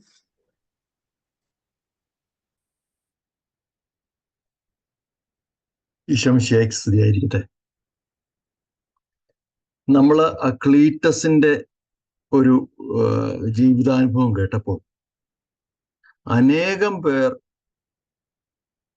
ആ വഴികളിൽ കൂടെ പോയിട്ടുണ്ട്. അതുപോട്ടെ എത്രയോ പേർ ധ്യാനം കൂടിയിട്ടുണ്ട്, അല്ലെ? എത്രയോ പേർ ധ്യാനം കൂടിയിട്ടുണ്ട്. ക്ലീറ്റസിന്റെ വാക്കുകളിൽ തന്നെ സുഹൃത്തുക്കൾ പറയുന്നുണ്ട്, ഇതൊക്കെ നമ്മൾ എത്രയോ കണ്ടിരിക്കുന്നതാണ്. കുറച്ചു ദിവസം കഴിയുമ്പോൾ ഇതെല്ലാം പഴയപടിയാവും. എന്നാൽ ക്ലീറ്റസിന്റെ ജീവിതം ബാക്കി അനേകർ ധ്യാനം കൂടിയവരുടെ ജീവിതം പോലെയല്ല. എങ്ങനെയാ മാറി എന്നുള്ളത് നമ്മൾ കണ്ടു. അപ്പോൾ എന്താണ് അതിലൊരു വ്യത്യാസം വന്നിരിക്കുന്നത്? എന്താണ് ക്ലീറ്റസിന്റെ ഭാഗത്തു നിന്ന് ക്ലീറ്റസ് ദൈവത്തിന് നൽകിയത്? എങ്ങനെയാണ് ആ പൂർണ്ണമായ ഫലങ്ങൾ ആ ജീവിതത്തിൽ പുറപ്പെട്ടത്? ഇങ്ങനെയുള്ള കാര്യങ്ങളാണ് നമ്മൾ വിചിന്തനം ചെയ്യുമ്പോൾ മാനസാന്തര പ്രത്യുത്തരം എന്നുള്ള ടോപ്പിക്കിലേക്ക് വരിക. കാരണം നമുക്ക് തന്നെ അറിയാം, അതുപോലെ നമ്മളെല്ലാവരും പാപാവസ്ഥയിൽ ഉണ്ടായിരുന്നു. ക്ലീറ്റസിന്റെ ആണെങ്കിലും ആ പാപാവസ്ഥയിൽ നമ്മൾ രണ്ടാമത്തെ ക്ലാസ്സിൽ കണ്ടതാണ്, നിങ്ങളുടെ അകൃത്യങ്ങളാണ് എന്നെ നിന്നിൽ നിന്ന് അകറ്റിയിരിക്കുന്നത്. CCC ഒന്നാം ഖണ്ഡികയിൽ തന്നെ പറയുന്നു, എല്ലാ കാലത്തും ദൈവം നമ്മളുടെ സമീപസ്ഥനായിട്ട് വർത്തിക്കുന്നുണ്ട്. എല്ലാ കാലത്തും, സമയത്തും, ഇടങ്ങളിലും എല്ലാം ദൈവം നമ്മോട് കൂടിയുണ്ട്. എന്നാൽ നമുക്ക് ദൈവത്തിനെ അറിയാൻ പറ്റാതിരുന്ന നമ്മുടെ പാപാവസ്ഥയായിരുന്നു. അത് നമ്മൾ 2000 വർഷം മുമ്പ് ഈശോ നമ്മളെ രക്ഷിച്ച് ആ പാപങ്ങളെല്ലാം എടുത്ത് ആഴിയുടെ അഗാധങ്ങളിലേക്ക് നമ്മുടെ പാപങ്ങളെ അവിടുന്ന് തൂത്തെറിഞ്ഞു കഴിഞ്ഞിരിക്കുന്നു. അങ്ങനെ നമ്മുടെ മനസ്സിൽ നമ്മൾ വളരെ അകലെയാണ്, ദൈവവുമായിട്ട് വളരെ അകലെയാണ് എന്നുള്ള ഒരു അവസ്ഥയിൽ നിന്ന് ഈശോ നമ്മളെ രക്ഷിച്ചുകൊണ്ട് സ്വർഗത്തിന്റെ ആ പടിവാതിക്കൽ കൊണ്ടുപോയി നിർത്തിയിട്ട് പറയുന്നു, ഒരിക്കൽ വിദൂരസ്ഥരായിരുന്ന നിങ്ങൾ ഇപ്പോൾ യേശു ക്രിസ്തുവിൽ അവന്റെ രക്തം വഴി സമീപസ്ഥരായിരിക്കുന്നു. CCC 221 പിതാവും പുത്രനും പരിശുദ്ധാത്മാവുമായ ദൈവത്തിന്റെ ആ സ്നേഹത്തിന്റെ നിരന്തരമായ ഒരു ബന്ധം, അതാണ് ദൈവത്തിന്റെ ഏറ്റവും ഇന്നർ മോസ്റ്റ് സീക്രട്ട് എന്ന് പറയുന്നത്. ആ സീക്രട്ടിലേക്കാണ് നമ്മളെ വിളിച്ചിരിക്കുന്നത് എന്നാ പറയും. ആ ബന്ധത്തിൽ നിന്ന് നമ്മൾ അറിയാം, രണ്ടാമത്തെ ക്ലാസ്സിൽ കണ്ടതുപോലെ ആ പാപം വഴി അകന്നുപോയ നമ്മളെ വീണ്ടും കഴിഞ്ഞ ക്ലാസ്സിൽ കണ്ട പോലെ ഈശോ നമ്മളെ ആ ബന്ധത്തിലേക്ക് അടുപ്പിച്ച് നിർത്തിയിരിക്കുകയാണ്. ഇനി നമ്മുടെ സൈഡിൽ നിന്ന് ഒരു സ്വതന്ത്രമായ ഒരു തീരുമാനം വേണം ആ ബന്ധത്തിലേക്ക് തിരിച്ചു കയറാൻ വേണ്ടിയിട്ട്.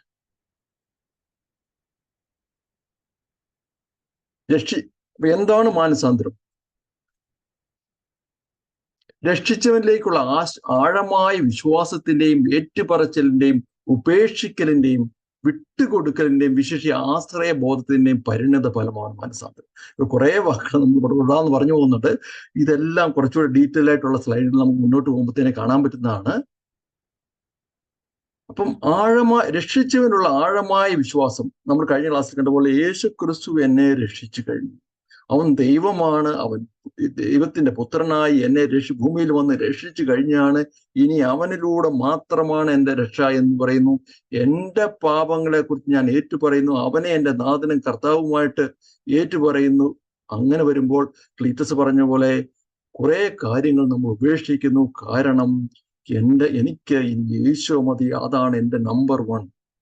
അങ്ങനെ വരുമ്പോൾ നമ്മൾ കുറെ കാര്യങ്ങളൊക്കെ ഇതാണ് ശരി, ഇതാണ് സത്യം, അല്ല ഇതാണ് എനിക്ക് വേണ്ടത്, ഞാൻ ഇങ്ങനെയാണ് എന്ന് പറഞ്ഞുകൊണ്ടിരുന്ന കാര്യങ്ങളൊക്കെ നമ്മൾ വിട്ടുകൊടുക്കുന്നു. അങ്ങനെ വിട്ടുകൊടുത്തു കഴിയുമ്പോൾ ഒരു ശിശുവിനെ പോലെ നമ്മൾ തമ്പുരാനെ, എൻ്റെ കർത്താവേ, എൻ്റെ ദൈവമേ എന്ന് പറഞ്ഞ് ആശ്രയബോധത്തിലേക്ക് വരുന്നു. ആ ആശ്രയബോധത്തിൽ വരുമ്പോഴാണ് പരിണതഫലമായിട്ട് നമുക്ക് മാനസാന്തരം ഉണ്ടാകും. അങ്ങനെ ക്രിസ്തുവിലായിരിക്കുന്നവൻ പുതിയ സൃഷ്ടിയാണ്, പഴയത് കടന്നുപോയി, ഇതാ പുതിയത് വന്നു കഴിഞ്ഞു.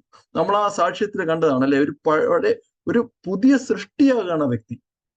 അതാ ലോകത്തിലുള്ള കൂട്ടുകാർക്കൊന്നും മനസ്സിലാക്കാൻ പറ്റുന്നില്ല, ഇവൻ എങ്ങനെ ഇത് സാധിച്ചു, അല്ല ഇവൻ ഒരിക്കലും സാധിക്കുമെന്ന് അവർ പ്രതീക്ഷിക്കുന്നുമില്ല, ഇതെങ്ങനെ സാധിച്ചെന്ന് അവർക്ക് മനസ്സിലാകാൻ പറ്റുന്നില്ല.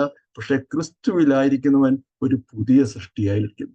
ഇപ്പൊ എന്താണ് മാനസാന്തരം? അനുതപിച്ച് പാപമോചനം നേടിയ മനുഷ്യൻ തന്റെ ബുദ്ധിയെയും മനസ്സിനെയും ദൈവത്തിന് സമർപ്പിക്കുന്നു. അനുതപിച്ച് പാപമോചനം നേടിയ മനുഷ്യൻ എന്ന് പറയുമ്പോൾ ഈശോയുടെ രക്ഷ അറിഞ്ഞ് നമ്മൾ കഴിഞ്ഞ ക്ലാസ്സിൽ കണ്ടതുപോലെ നമ്മുടെ പാപങ്ങളെ കുറിച്ച് അനുതപിച്ച് കുമ്പസാരിച്ച് ആ പാപമോചനം നേടിക്കഴിയുമ്പോൾ ആരാണ് എന്നെ ഈ പാപത്തിന്റെ വഴിയിലേക്ക് നയിച്ചത്? നമ്മൾ പറയും സാത്താനാന്ന് പറയും. പക്ഷെ സാത്താൻ നയിച്ചെന്നാണോ നമ്മൾ പറയുന്നത്? സാത്താന്റെ വിളിക്ക് നമ്മൾ പ്രത്യുത്തരം നൽകി എന്നുള്ളതാണ്.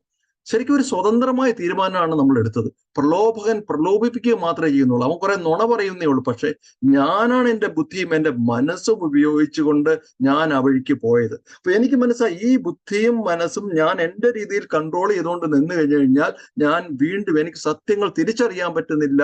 അതുകൊണ്ട് ഞാൻ ഈ വഴിക്ക് പോകുന്ന മനസ്സിലായ ഞാൻ, ദൈവം എനിക്ക് തന്ന ബുദ്ധിയും മനസ്സും, ഇത്രയും നാളും മിസ്യൂസ് ചെയ്തുകൊണ്ടിരുന്ന ബുദ്ധിയും മനസ്സും ഞാൻ പൂർണ്ണമായി ദൈവത്തിന് അങ്ങ് സമർപ്പിക്കുകയാണ്. തമ്പുരാനെ, നീ എനിക്ക് തന്ന ഈ ബുദ്ധിയും മനസ്സും ഞാൻ നിനക്ക് തന്നെ സമർപ്പിക്കുന്നു. ഇനി ഈ ബുദ്ധിയിലും മനസ്സിലും എൻ്റെ ഇഷ്ടമല്ല, എൻ്റെ ബുദ്ധിയല്ല, നിന്റെ ഇഷ്ടം നടക്കട്ടെ. അത് തിരിച്ചറിയുവാൻ വേണ്ടി എന്നെ സഹായിക്കണമേ. അങ്ങനെ സ്വയം വെളിപ്പെടുന്ന ദൈവത്തിന് മനുഷ്യൻ തന്റെ അസ്തിത്വം മുഴുവൻ സമർപ്പിച്ചുകൊണ്ട് പ്രത്യുത്തരം നൽകുകയാണ്.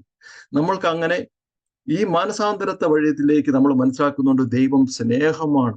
എന്നെ അനന്തമായി സ്നേഹിച്ചുകൊണ്ടിരിക്കുന്നവനാണ് ഈ ദൈവം. എന്നെ രക്ഷിച്ചവനാണ് എൻ്റെ ദൈവം, എൻ്റെ കൂട്ടത്തിലുള്ളവനാണ്. അങ്ങനെ പല കാര്യങ്ങൾ ദൈവം നമ്മളോട് വെളിപ്പെടുത്തി തരുമ്പോൾ, ദൈവത്തിനെ കുറിച്ചുള്ള സത്യം നമ്മൾ അറിയുമ്പോൾ, ആ ദൈവത്തിന്റെ സ്നേഹത്തിന്റെ വെളിച്ചിൽ നിന്ന് നമ്മളെ കുറിച്ചുള്ള സത്യം നമ്മൾ അറിയുമ്പോൾ, നമ്മൾ ആരായിരിക്കുന്നു അത്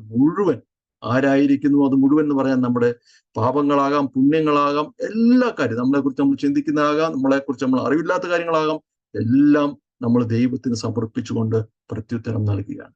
അപ്പോൾ ആ പ്രത്യുത്തരം എന്ന് പറയുന്നത് ഒന്നുകൂടെ ഒന്ന് എടുത്ത് ഞാൻ പറയാൻ ആഗ്രഹിക്കുകയാണ്. ഇതെന്തെങ്കിലും നമ്മൾ പ്രത്യുത്തരം ചെയ്തിട്ട് പോയി നാളെ ഞാൻ എല്ലാ ദിവസവും പള്ളിയിൽ പോകും, അതല്ല എൻ്റെ പ്രത്യുത്തരം.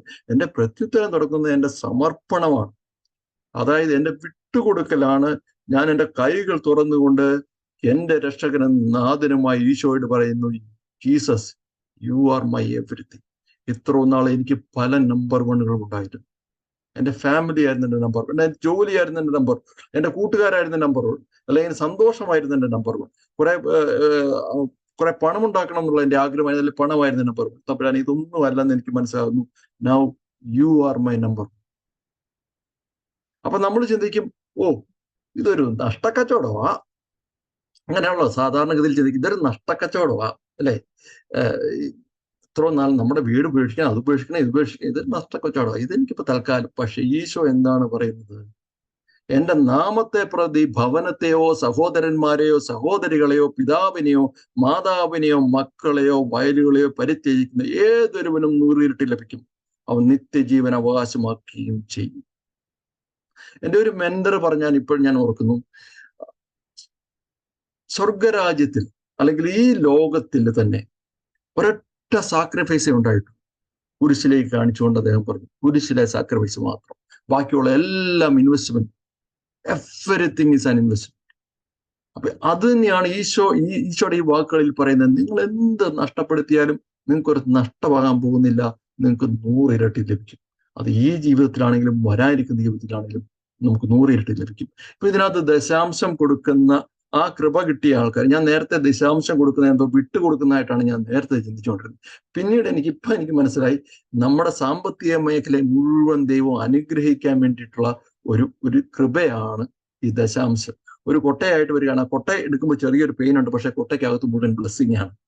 അപ്പം അതേപോലെ ചെറിയൊരു വിട്ടുകൊടുക്കലാണെന്ന് നമുക്ക് തോന്നും, പക്ഷെ അനേകം മടങ്ങ് അനുഗ്രഹങ്ങളാണ് ആ ഒരു ചെറിയ വിട്ടുകൊടുക്കൽ നമുക്ക് കിട്ടുന്നത്.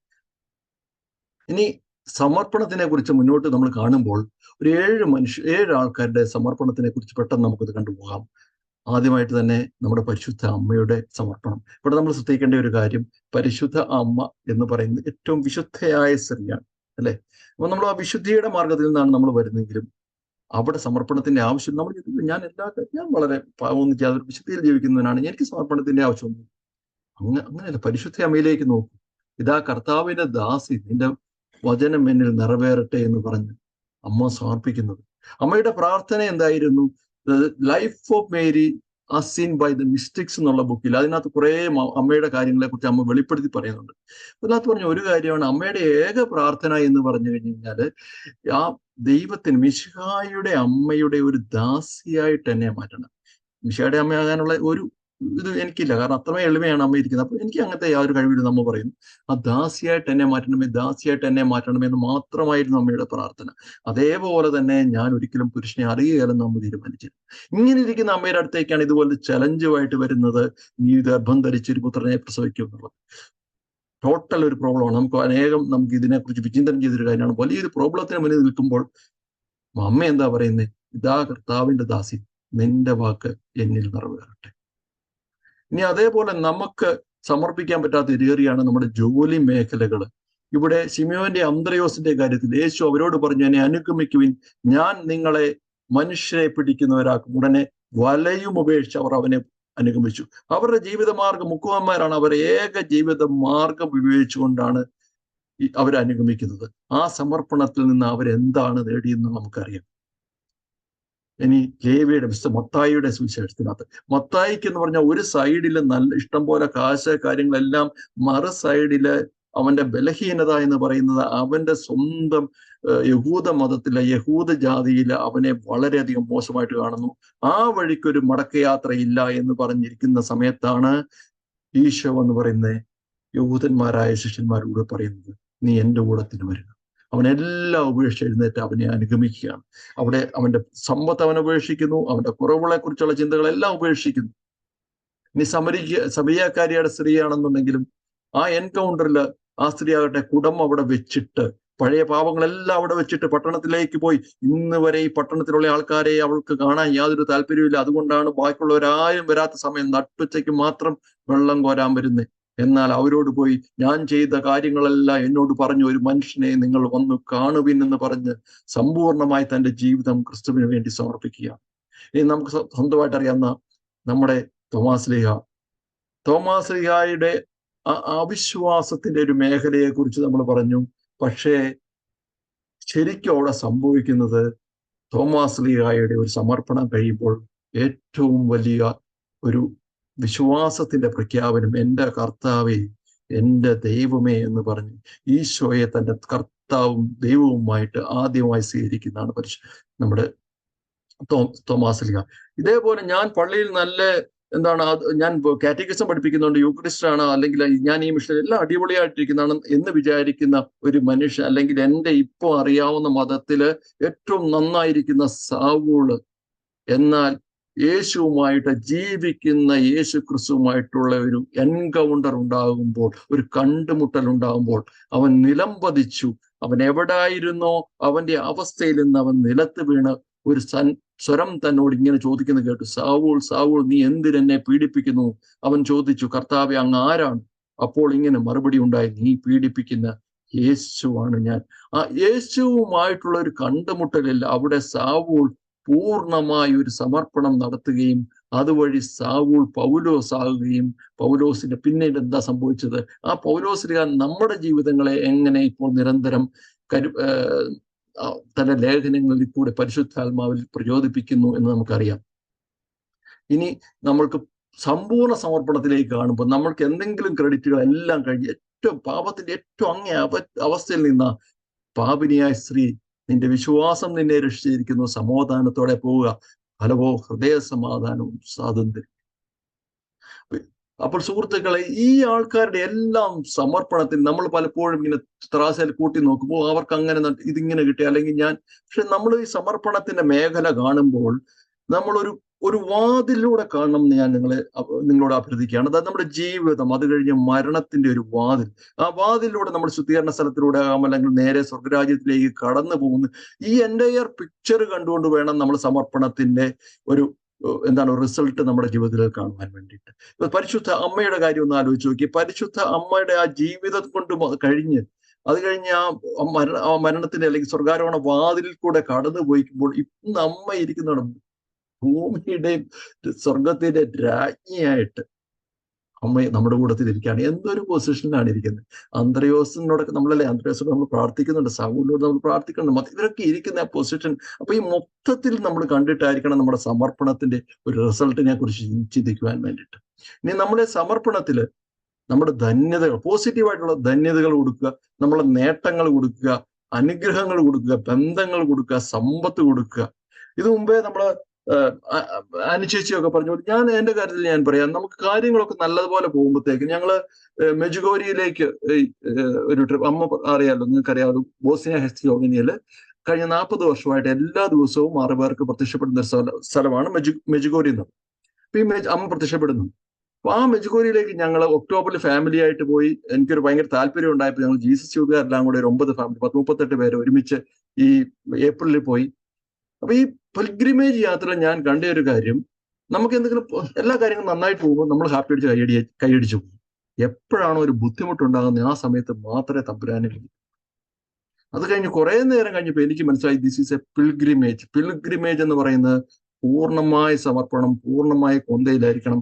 എപ്പോഴൊക്കെ ഈ കൊന്ത കയ്യിൽ നിന്ന് വിട്ടു പോകുന്നു അപ്പോഴൊക്കെ തമ്പുരാൻ ഒരു ചെറിയൊരു വേദി ഒന്ന് മാറ്റി അനുവദിച്ചിട്ട്, ബാഗേജ് ലോസ് ആകാം, അല്ലെങ്കിൽ വേറെ പ്രശ്നമാകാം, ഒരു കുട്ടിയുടെ ഒരു പ്രശ്നമാകാം, അങ്ങനെ വന്ന് വീണ്ടും ആ കൊന്തയിലേക്ക് ഉറപ്പിക്കുകയും അങ്ങനെ പൂർണ്ണമായി സമർപ്പിക്കുകയും വീണ്ടും അതിങ്ങനെ സ്മൂത്തായിട്ട് പോവുകയും ചെയ്ത് കേട്ടിരുന്നു. അപ്പൊ നമ്മുടെ ജീവിതത്തിൽ എവിടെയൊക്കെ നന്മകളുണ്ടോ ആ സമയത്തെല്ലാം സമർപ്പണം ആവശ്യമാണ്. നമ്മുടെ സന്തോഷങ്ങളിൽ നമ്മൾ വിളിക്കാത്ത ദൈവത്തെ ദുഃഖമുള്ളപ്പോൾ നമുക്ക് പ്രയോജനപ്പെടില്ല. അതേപോലെ തന്നെ ദുഃഖങ്ങളുള്ളപ്പോൾ നമ്മൾ വിളിക്കാത്ത ഒരു ദൈവത്തെ നമുക്ക് സന്തോഷമുള്ളപ്പോൾ നമ്മൾ ഒരിക്കലും വിളിക്കില്ല. ഇത് ഏത് രീതിയിലാണെങ്കിലും പോസിറ്റീവിലും നെഗറ്റീവിലും നമ്മുടെ വിശ്വാസത്തിൽ നമ്മൾ അടിയുറച്ചു നിൽക്കുക എന്നുള്ളതാണ്. അപ്പൊ നെഗറ്റീവ്സിലേക്ക് വരുമ്പോൾ പാപങ്ങൾ, ആന്തരിക മുറിവുകൾ, ഭാരങ്ങൾ, തഴക്കദോഷങ്ങൾ, പിരിമുറുക്കങ്ങൾ, ഈ ഇതെല്ലാം നമ്മൾ ദൈവത്തിന് സമർപ്പിക്കുന്നു.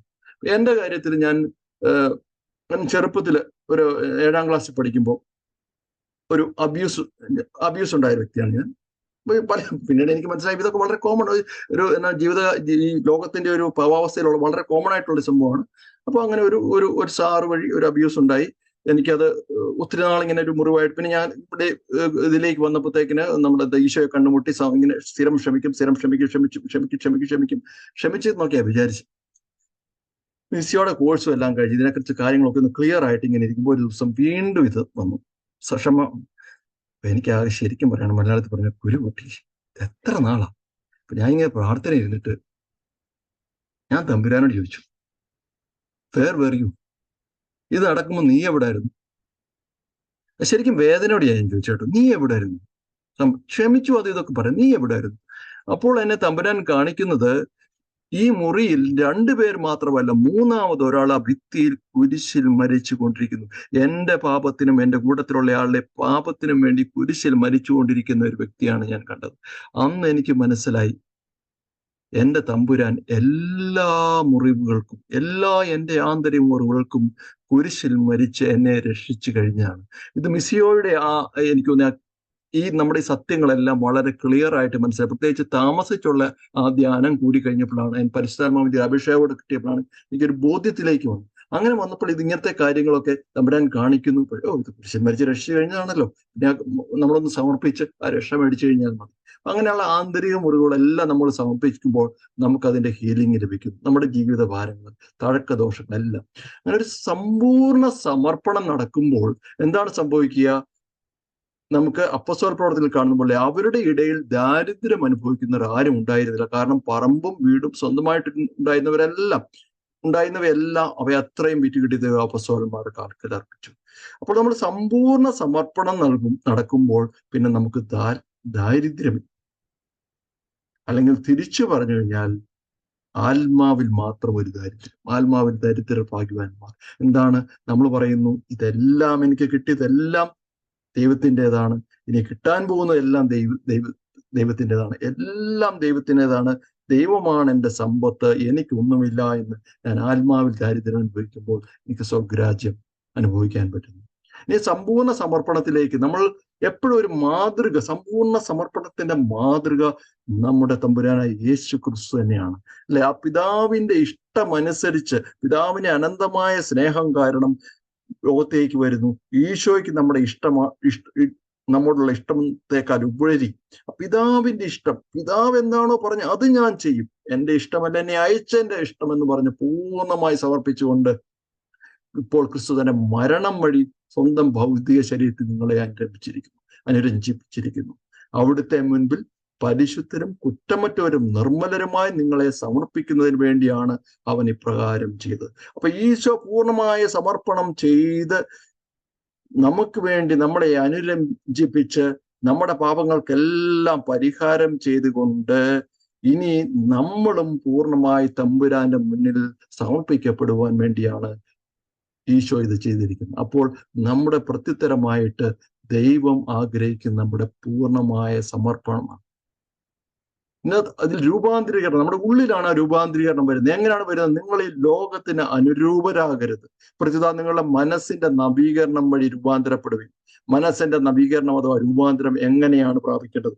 ഇത് നമ്മൾ പ്രത്യേകം ശ്രദ്ധിക്കുന്ന ഒരു കാര്യം. കാരണം നമ്മൾ പലപ്പോഴും ഈവൻ നമ്മൾ ക്രിസ്തീയ ഒരു ടോക്കിൽ പോലും നിങ്ങൾ ഇത് ചെയ്യണം, നിങ്ങൾ അത് ചെയ്യണം, നിങ്ങൾ നാളെ തൊട്ട് പള്ളിയിൽ പോകണം, നിങ്ങൾ ഇത് ബൈബിള് പോകണം.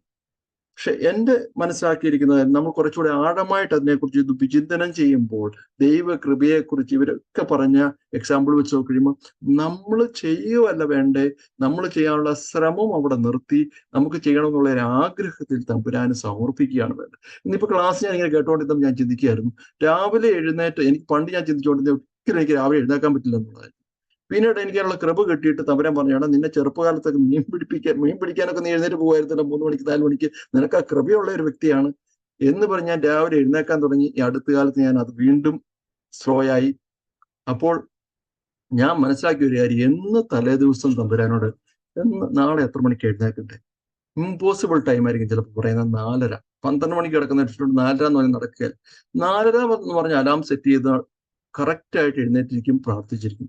പക്ഷെ അടുത്ത ദിവസമായിട്ട് ഞാൻ തമ്പുരാനോട് ഇത് ചോദിക്കുന്നില്ല, എനിക്ക് രാവിലെ എഴുന്നേക്കാൻ പറ്റുന്നില്ല. അപ്പൊ ഇന്നത്തെ ക്ലാസ്സിൽ എനിക്കൊരു ഒരു ഒരു ഒരു പ്രചോദനമായിട്ട്, താങ്ക് യു ടു എവരിബഡി, പ്രത്യേകിച്ച് ആനി ചേച്ചിക്ക് വേണ്ടിയിട്ട് എനിക്ക് കിട്ടിയൊരു കാര്യമാണ്. ഇന്നു മുതൽ ഞാൻ വീണ്ടും തമ്പുരാനോട് അങ്ങനെ ചോദിക്കും. അപ്പം ശ്രമമല്ല, തമ്പുരാനോട് എൻ്റെ ആ ജീവിതം അങ്ങോട്ട് സമർപ്പിച്ചു കഴിയുമ്പോൾ തമ്പുരാൻ അതിന് എനിക്കുള്ള കൃപ നൽകുന്നു. മാനസാന്തരം പഴയ പാപങ്ങളിൽ നിന്നുള്ള പിന്മാറ്റം മാത്രമാണോ? പുതിയ പ്രാർത്ഥനകളും പുതിയ നല്ല തീരുമാനങ്ങളും പദ്ധതിയുമായുള്ള ജീവിതം യഥാർത്ഥ മാനസാന്തര ജീവിതമാണോ? ഞാൻ ഈ പറഞ്ഞ പോലെ നല്ല തീരുമാനമെടുത്ത് നല്ലതായിട്ട് പോകാൻ നമുക്ക് പിന്നെ എല്ലാം പിന്നെ ക്ലീറ്റസ് പറഞ്ഞ പോലെ എല്ലാ മതം ഏതായാലും മനുഷ്യൻ നന്നായാൽ മതി അല്ലേ? എല്ലായിടത്തും ഈ പഴയ പാപങ്ങളുണ്ട്, അതങ്ങ് മാറാം, പുതിയ തീരുമാനം എടുത്ത് പോകാം. അങ്ങനെയല്ല. മാനസാന്തരവും പൂർണ്ണ സമർപ്പണവും എന്ന് പറയുന്ന ഈശോയുടെ രക്ഷ പൂർണ്ണമായി സ്വീകരിക്കണമെന്നുണ്ടെങ്കിൽ നമ്മുടെ കയ്യിലിരിക്കുന്നത് ഈ സാധനങ്ങൾ ഇപ്പൊ എൻ്റെ കയ്യിൽ നിറഞ്ഞിരിക്കുകയാണ്. ഈശോയുടെ രക്ഷ എനിക്ക് കിട്ടണമെന്നുണ്ടെങ്കിൽ ഇത് ഞാനൊന്ന് ഉപേക്ഷിക്കണം. അതാണ് നമ്മൾ ആദ്യത്തെ സ്ലൈഡിൽ കണ്ടത്. എനിക്കൊന്ന് ഉപേക്ഷിച്ച് കഴിയുമ്പോഴായിരിക്കും ദൈവം ഏറ്റവും വലിയ അനുഗ്രഹമായ യേശു ക്രിസ്തു തന്നെ എൻ്റെ ജീവിതത്തിലേക്ക് കടന്നു വരാൻ വേണ്ടിയിട്ട് എനിക്കൊരു സ്പേസ് ഉണ്ടാകും.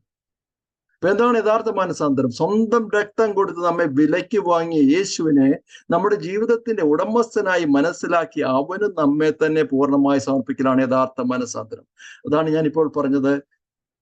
ഈശോ എന്നെ രക്ഷിച്ചു കഴിഞ്ഞതാണെന്ന് മനസ്സിലാക്കി ഞാൻ ആ പന്നിക്കുഴിയിൽ കിടക്കേണ്ട ഞാൻ ഇപ്പോൾ ഈ കൊട്ടാരത്തിൽ വന്നിരിക്കുന്നെങ്കിൽ അത് ഈശോ ആണ് എൻ്റെ ഉടമസ്ഥനെന്ന് മനസ്സിലാക്കി ഞാൻ എന്നെ പൂർണ്ണമായി സമർപ്പിക്കുന്നതാണ് യഥാർത്ഥമായ മാനസാന്തരം. ഇതിന്റെ ഒന്നാമത്തെ ആവശ്യം, നമ്മൾ വീണ്ടും ആ പന്നിക്കുഴിയിലേക്ക് തിരിച്ചു പോകാതിരിക്കണം എന്നുണ്ടെങ്കിൽ നമ്മുടെ ബുദ്ധി, മനസ്സ്, കാര്യങ്ങളെല്ലാം നമ്മൾ ദൈവത്തിന് സമർപ്പിക്കുകയും ദൈവത്തിന്റെ പ്രചോദനം അനുസരിച്ച്, ദൈവത്തിന്റെ ഇഷ്ടമനുസരിച്ച് നമുക്ക് ജീവിക്കുവാനുള്ള കൃപയും വേണം. അപ്പൊ അതിനു വേണ്ടിയിട്ട് ബന്ധങ്ങളിൽ നിന്നെല്ലാം ഇപ്പൊ ഞാൻ എനിക്കൊന്ന് ഒരു 6-7 വർഷമായിട്ടുള്ളൂ ഞാൻ ശരിക്കും മാനസാന്തരത്തിലേക്ക് വന്നിട്ട്. അതിനു മുമ്പുണ്ടായി ഇപ്പൊ അലൂമിനി അസോസിയേഷൻ എല്ലാം നല്ലതാണ്. പക്ഷെ അതിൻ്റെയൊക്കെ പ്രൈം മോട്ടീവ് എന്ന് പറഞ്ഞു കഴിഞ്ഞാൽ ക്ലീറ്റസ് പറഞ്ഞ പോലെ ഒരു കുപ്പിയാണ് അതിന്റെ മെയിൻ ആള്. സ്പിരിറ്റ്. ഇവിടെ ഹോളി സ്പിരിറ്റ്, അവിടെ സ്പിരിറ്റ്.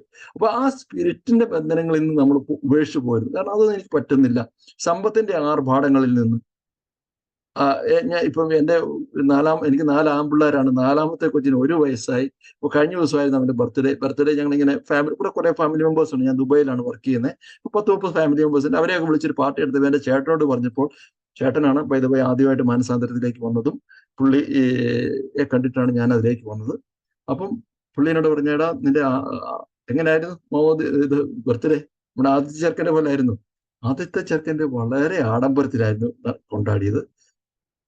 ഈ പറഞ്ഞ പോലെ മദ്യവും കാര്യങ്ങളെല്ലാം ഉണ്ടായിരുന്നു. ഞാൻ പറഞ്ഞു, ചേട്ടാ അല്ല, ഇതിപ്പോ 10-30 പേര് ഞങ്ങൾ ഒരുമിച്ച് കൂടി പ്രാർത്ഥിച്ചു, കേക്ക് മുറിച്ചു, നമ്മളൊരു നല്ല ബന്ധത്തിൽ പിരിഞ്ഞു, അത്രയേ ഉള്ളൂ. അപ്പൊ ആ സമ്പത്തിന്റെ ആർഭാടങ്ങളിൽ നിന്നുള്ള എല്ലാവരും വിടുതൽ. ഞാൻ എടുത്തു പറയുന്ന കാര്യം, അന്നത്തേനേക്കാളും എനിക്ക് സന്തോഷം കിട്ടുന്നത് ഇന്നത്തെ പാർട്ടിക്കാണ്. അന്നത്തേനേക്കാൾ ആൾക്കാർ ഇന്ന് എന്നോട് വന്നു, ഈ കഴിഞ്ഞ ദിവസം അറ്റൻഡ് ചെയ്ത ആൾക്കാർ വന്നു, നല്ല പാർട്ടിയായിരുന്നു കേട്ടോ, അങ്ങോട്ടും ഇങ്ങോട്ടും എല്ലാം നന്നായിട്ട് സംസാരിക്കാനും.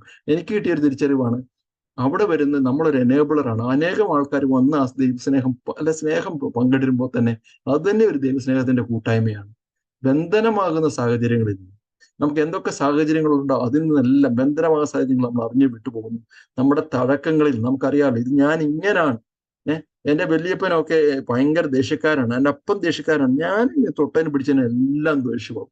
ഇതൊക്കെ ഒന്ന് തമ്പുരാന് കൊടുത്തു നോക്ക്. തമ്പുരാൻ ഇതിൽ നിന്നെല്ലാം നമ്മളെ രക്ഷിച്ചതാണ്. ഇപ്പൊ ലോകത്തിന്റെ അറിവുകൾ നൽകുന്ന നെഗറ്റീവ് ചിന്തകളിൽ നിന്ന് ഇതാണ് ലോകത്തിന്റെ അറിവുകൾ. അതേ എക്സാമ്പിൾ തന്നെയാണ്.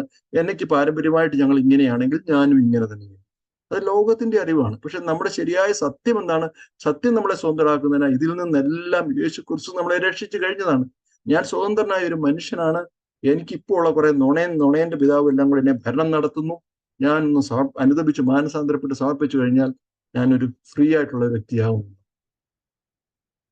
എല്ലാം ദൈവഹിത പ്രകാരം നടക്കാൻ നമ്മെ തന്നെ ഉദ്ധിതനായ ക്രിസ്തുവിന് വിട്ടുകൊടുക്കുന്നതാണ് മാനസാന്തരം. അപ്പൊ ഈ പറഞ്ഞ ഇത് എന്താണ് ദൈവഹിതം? എന്നെക്കുറിച്ചുള്ള ദൈവഹിതം.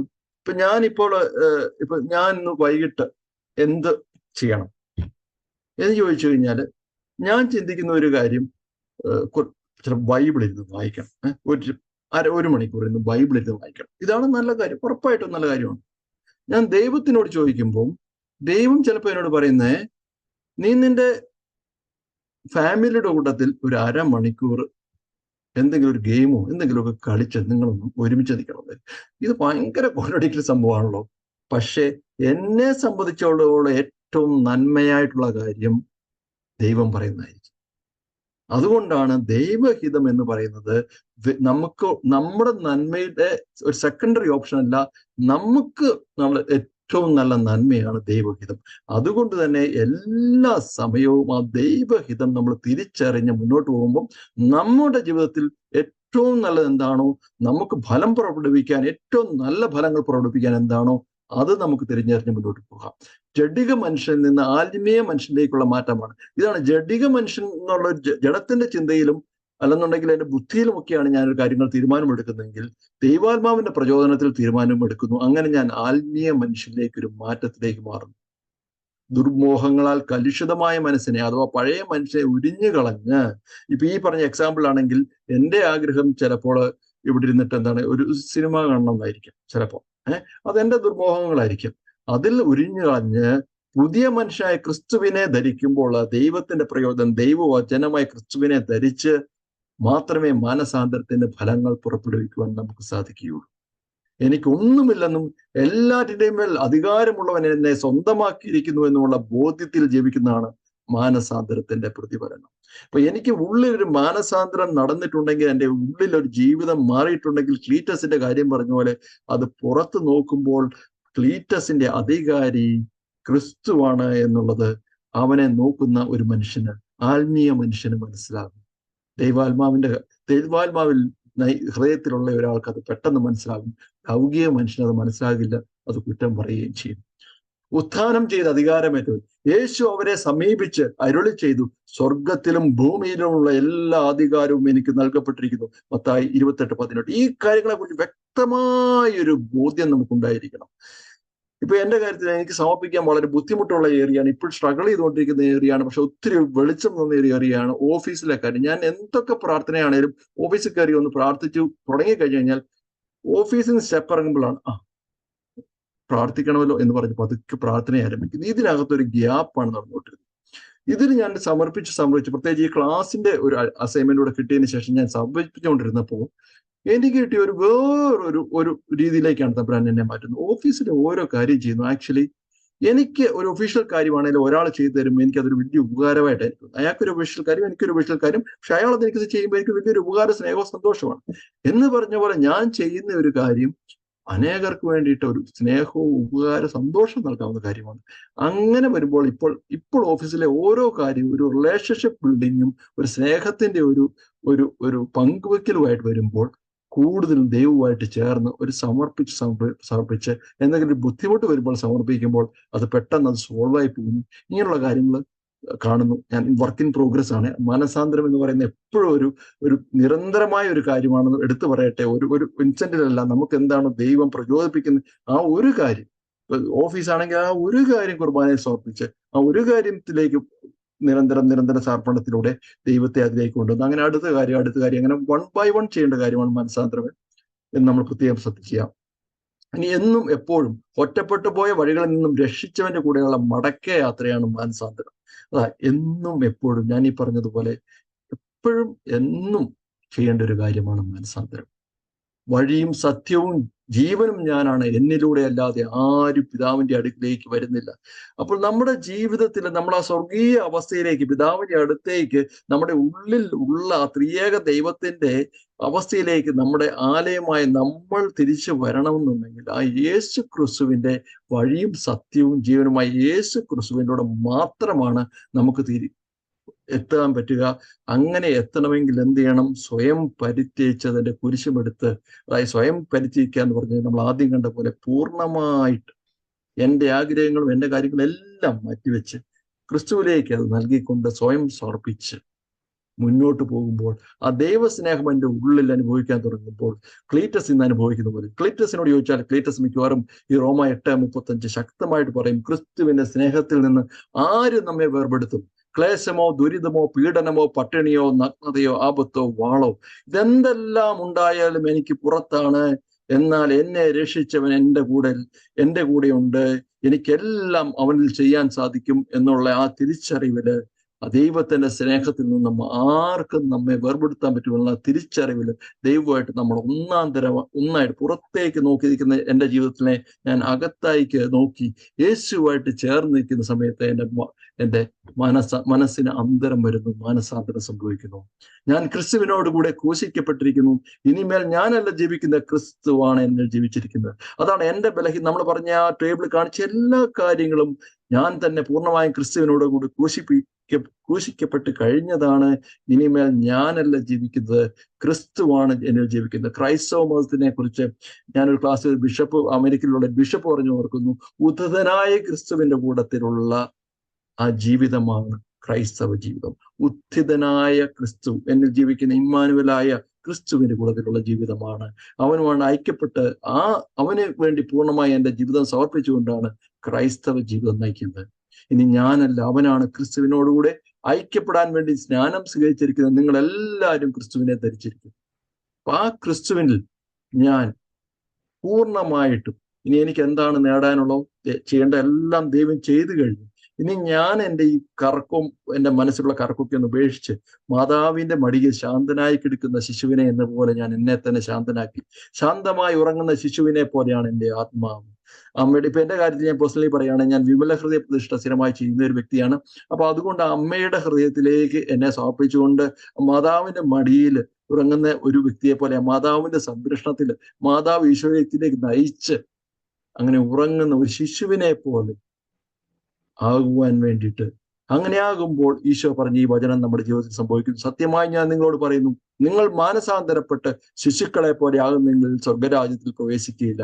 മത്തായി 18:3. നമ്മൾ പെട്ടെന്ന് പല വ്യാഖ്യാനങ്ങളും കേൾക്കും നമ്മുടെ ഇന്നസെൻസിനെ കുറിച്ചാണ്.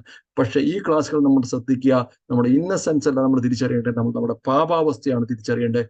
പാപാവസ്ഥ തിരിച്ചറിയുമ്പോൾ നമുക്ക് രക്ഷകനെ ആവശ്യമുണ്ടെന്നും എന്നാൽ ആ രക്ഷ കിട്ടിക്കഴിഞ്ഞു എന്ന് നമ്മൾ അറിയുമ്പോൾ നമ്മൾക്ക് ഇനി സംഭവിക്കാൻ പറ്റുന്നത്, എൻ്റെ 1 വയസ്സുള്ള കൊച്ച് എന്തൊക്കെ പരിപാടി അങ്ങോട്ടും ഇങ്ങോട്ടും ഓടിപ്പോയി ലാസ്റ്റ് പുള്ളി ഇങ്ങനെ വന്നിട്ട് ഇങ്ങനെ നിപ്പാണ് എൻ്റെ മുന്നിൽ, എല്ലാം ഇനി പപ്പ ഏറ്റവും എന്നുള്ള രീതിയിൽ എന്ന് പറഞ്ഞ പോലെ നമ്മളും തിരിച്ചറിയുന്നു, തമ്പുരാനെ നീയാണ് എൻ്റെ കർത്താവ്, എന്നെ കൊണ്ടൊന്നുമാകില്ല, എല്ലാം നീയാണ്. എനിക്ക് എന്തൊക്കെ ഞാൻ ഉപേക്ഷിക്കാൻ ബുദ്ധിമുട്ടുണ്ടോ അതെല്ലാം ഞാൻ നിനക്ക് വേണ്ടി ഉപേക്ഷിക്കുന്നു. എനിക്ക് കിട്ടണമെന്ന് എന്തൊക്കെ ആഗ്രഹമുണ്ടോ ആഗ്രഹങ്ങളെല്ലാം ഞാൻ നിനക്ക് വേണ്ടി ഉപേക്ഷിക്കുന്നു എന്ന് പറഞ്ഞുകൊണ്ട് ഒരു ശിശുവിനെ പോലെ നമുക്ക് പൂർണ്ണമായും തമ്പുരാന് സമർപ്പിക്കുന്നു. ആ മാനസാന്തരത്തിന്റെ പ്രത്യുത്തരം നൽകുന്നത് കൊണ്ട് ദൈവം നമ്മുടെ ജീവിതത്തിനെ എങ്ങനെ മാറ്റിമറിക്കും. നിങ്ങൾ അനേക അനുഭവമുള്ളവരാണ്. ക്ലീറ്റസിന്റെ ജീവിതം പോലെ മാറ്റിമറിക്കും ഓരോ കാര്യങ്ങളും നമ്മുടെ ജീവിതത്തിനെ. നമ്മുടെ ദൈവം എന്താകാൻ നമ്മളെ സൃഷ്ടിച്ചിരിക്കുന്നു ആ സൃഷ്ടിയിലേക്ക് ദൈവം ആ ഫലം നൽകുന്ന ദൈവാത്മാവിന്റെ ഫലങ്ങൾ പൂർണ്ണമായും പുറപ്പെടുവിക്കുന്ന ദൈവ മക്കൾ എന്ന പദവിയിലേക്ക് ദൈവം നമ്മളെ നിരന്തരം മാറ്റുവാൻ വേണ്ടിയിട്ട് നമ്മുടെ പ്രത്യുത്തരമായ മാനസാന്തരം നമുക്ക് നൽകാം. ഈശോ മിശിഹായ്ക്ക് സ്തുതിയായിരിക്കട്ടെ. ദൈവത്തിന് നന്ദി. സ്വതസിദ്ധമായ തന്റെ ശൈലിയിലൂടെ സ്ലൈഡുകളുടെ സഹായത്തോടെ നമുക്ക് ഈ മാനസാന്തര പ്രത്യുത്തരം എന്ന വിഷയത്തെ കുറിച്ച് വളരെ ആഴത്തില് നമുക്ക് മനസ്സിലാക്കി തന്ന ജോജോയ്ക്ക് ഒത്തിരി നന്ദി. ഇനി വൈൻഡപ്പ് സെഷനായിട്ട് നമ്മുടെ ഏറ്റവും പ്രിയപ്പെട്ട ലിസറ്റി ആന്റി ക്ഷണിക്കുന്നു.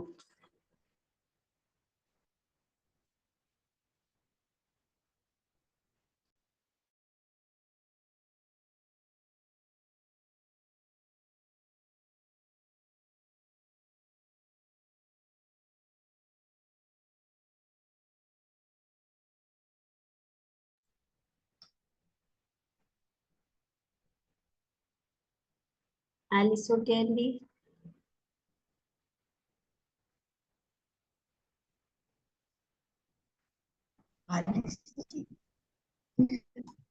സ്തുതിയായിരിക്കട്ടെ. Thank you. ഏതായാലും എല്ലാരും നല്ല മിടുമിടുക്കരായിട്ട് അടുത്ത ലെവലിലേക്ക് വരാനുള്ള തയ്യാറെടുപ്പിലാണല്ലേ. വളരെ പ്രധാനപ്പെട്ട അറിയാം. എല്ലാരും പറഞ്ഞപ്പോഴൊക്കെ നമുക്ക് മനസ്സിലായി. ആനിയുടെ ഇതിലൂടെയും ഷെയറിങ്ങിലൂടെയും ജോജോയുടെ പ്രസന്റേഷനിലൂടെയും ഒക്കെ നല്ല ഭംഗിയായിട്ട് നമുക്ക് എന്താ ചെയ്യേണ്ടതെന്ന് വളരെ നമുക്കറിയാമല്ലോ. നമ്മുടെ ഭാഗത്തു നിന്നുള്ള ആ ഒരു സഹകരണമാണ് ഏറ്റവും പ്രധാനപ്പെട്ടത്. തുടക്കം മുതലേ നമ്മൾ കേൾക്കുന്നുണ്ട്, നമ്മൾ പറയുന്നുണ്ട്. അപ്പൊ നമ്മുടെ ഇവിടെ നമ്മള് ആ ഒരു മാനസാന്തരം അവരൊക്കെ വ്യക്തമാക്കി അതായത് ജീവിതത്തെ മുഴുവനായിട്ട് തമ്പുരാന്റെ കരങ്ങളിലോട്ട് സമർപ്പിക്കുന്നതാണ്. ഇപ്പൊ സാധാരണ ആനി കഴിഞ്ഞ ദിവസം പറഞ്ഞില്ലേ, നമ്മള് റെസിഡൻഷ്യൽ കോഴ്സിൽ നല്ല ഭംഗിയായിട്ട് അവരെ കൊണ്ടൊക്കെ ചെയ്യിക്കുകയും നമ്മൾ ഈ ആഴ്ച നിങ്ങൾക്ക് അങ്ങനെ ചെയ്യാം കേട്ടോ. നിങ്ങൾ ഒരു കടലാസ് എടുത്തിട്ട് അതിനകത്ത് അതായത് നമുക്കുള്ളതെല്ലാം ഒന്നങ്ങ് എഴുതുക.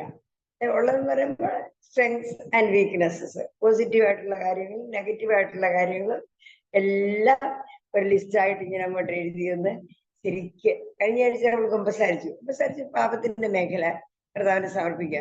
കുമ്പസാരിക്കാത്തവരുണ്ട്, ഈ ആഴ്ച കുമ്പസാരിക്കണം കേട്ടോ.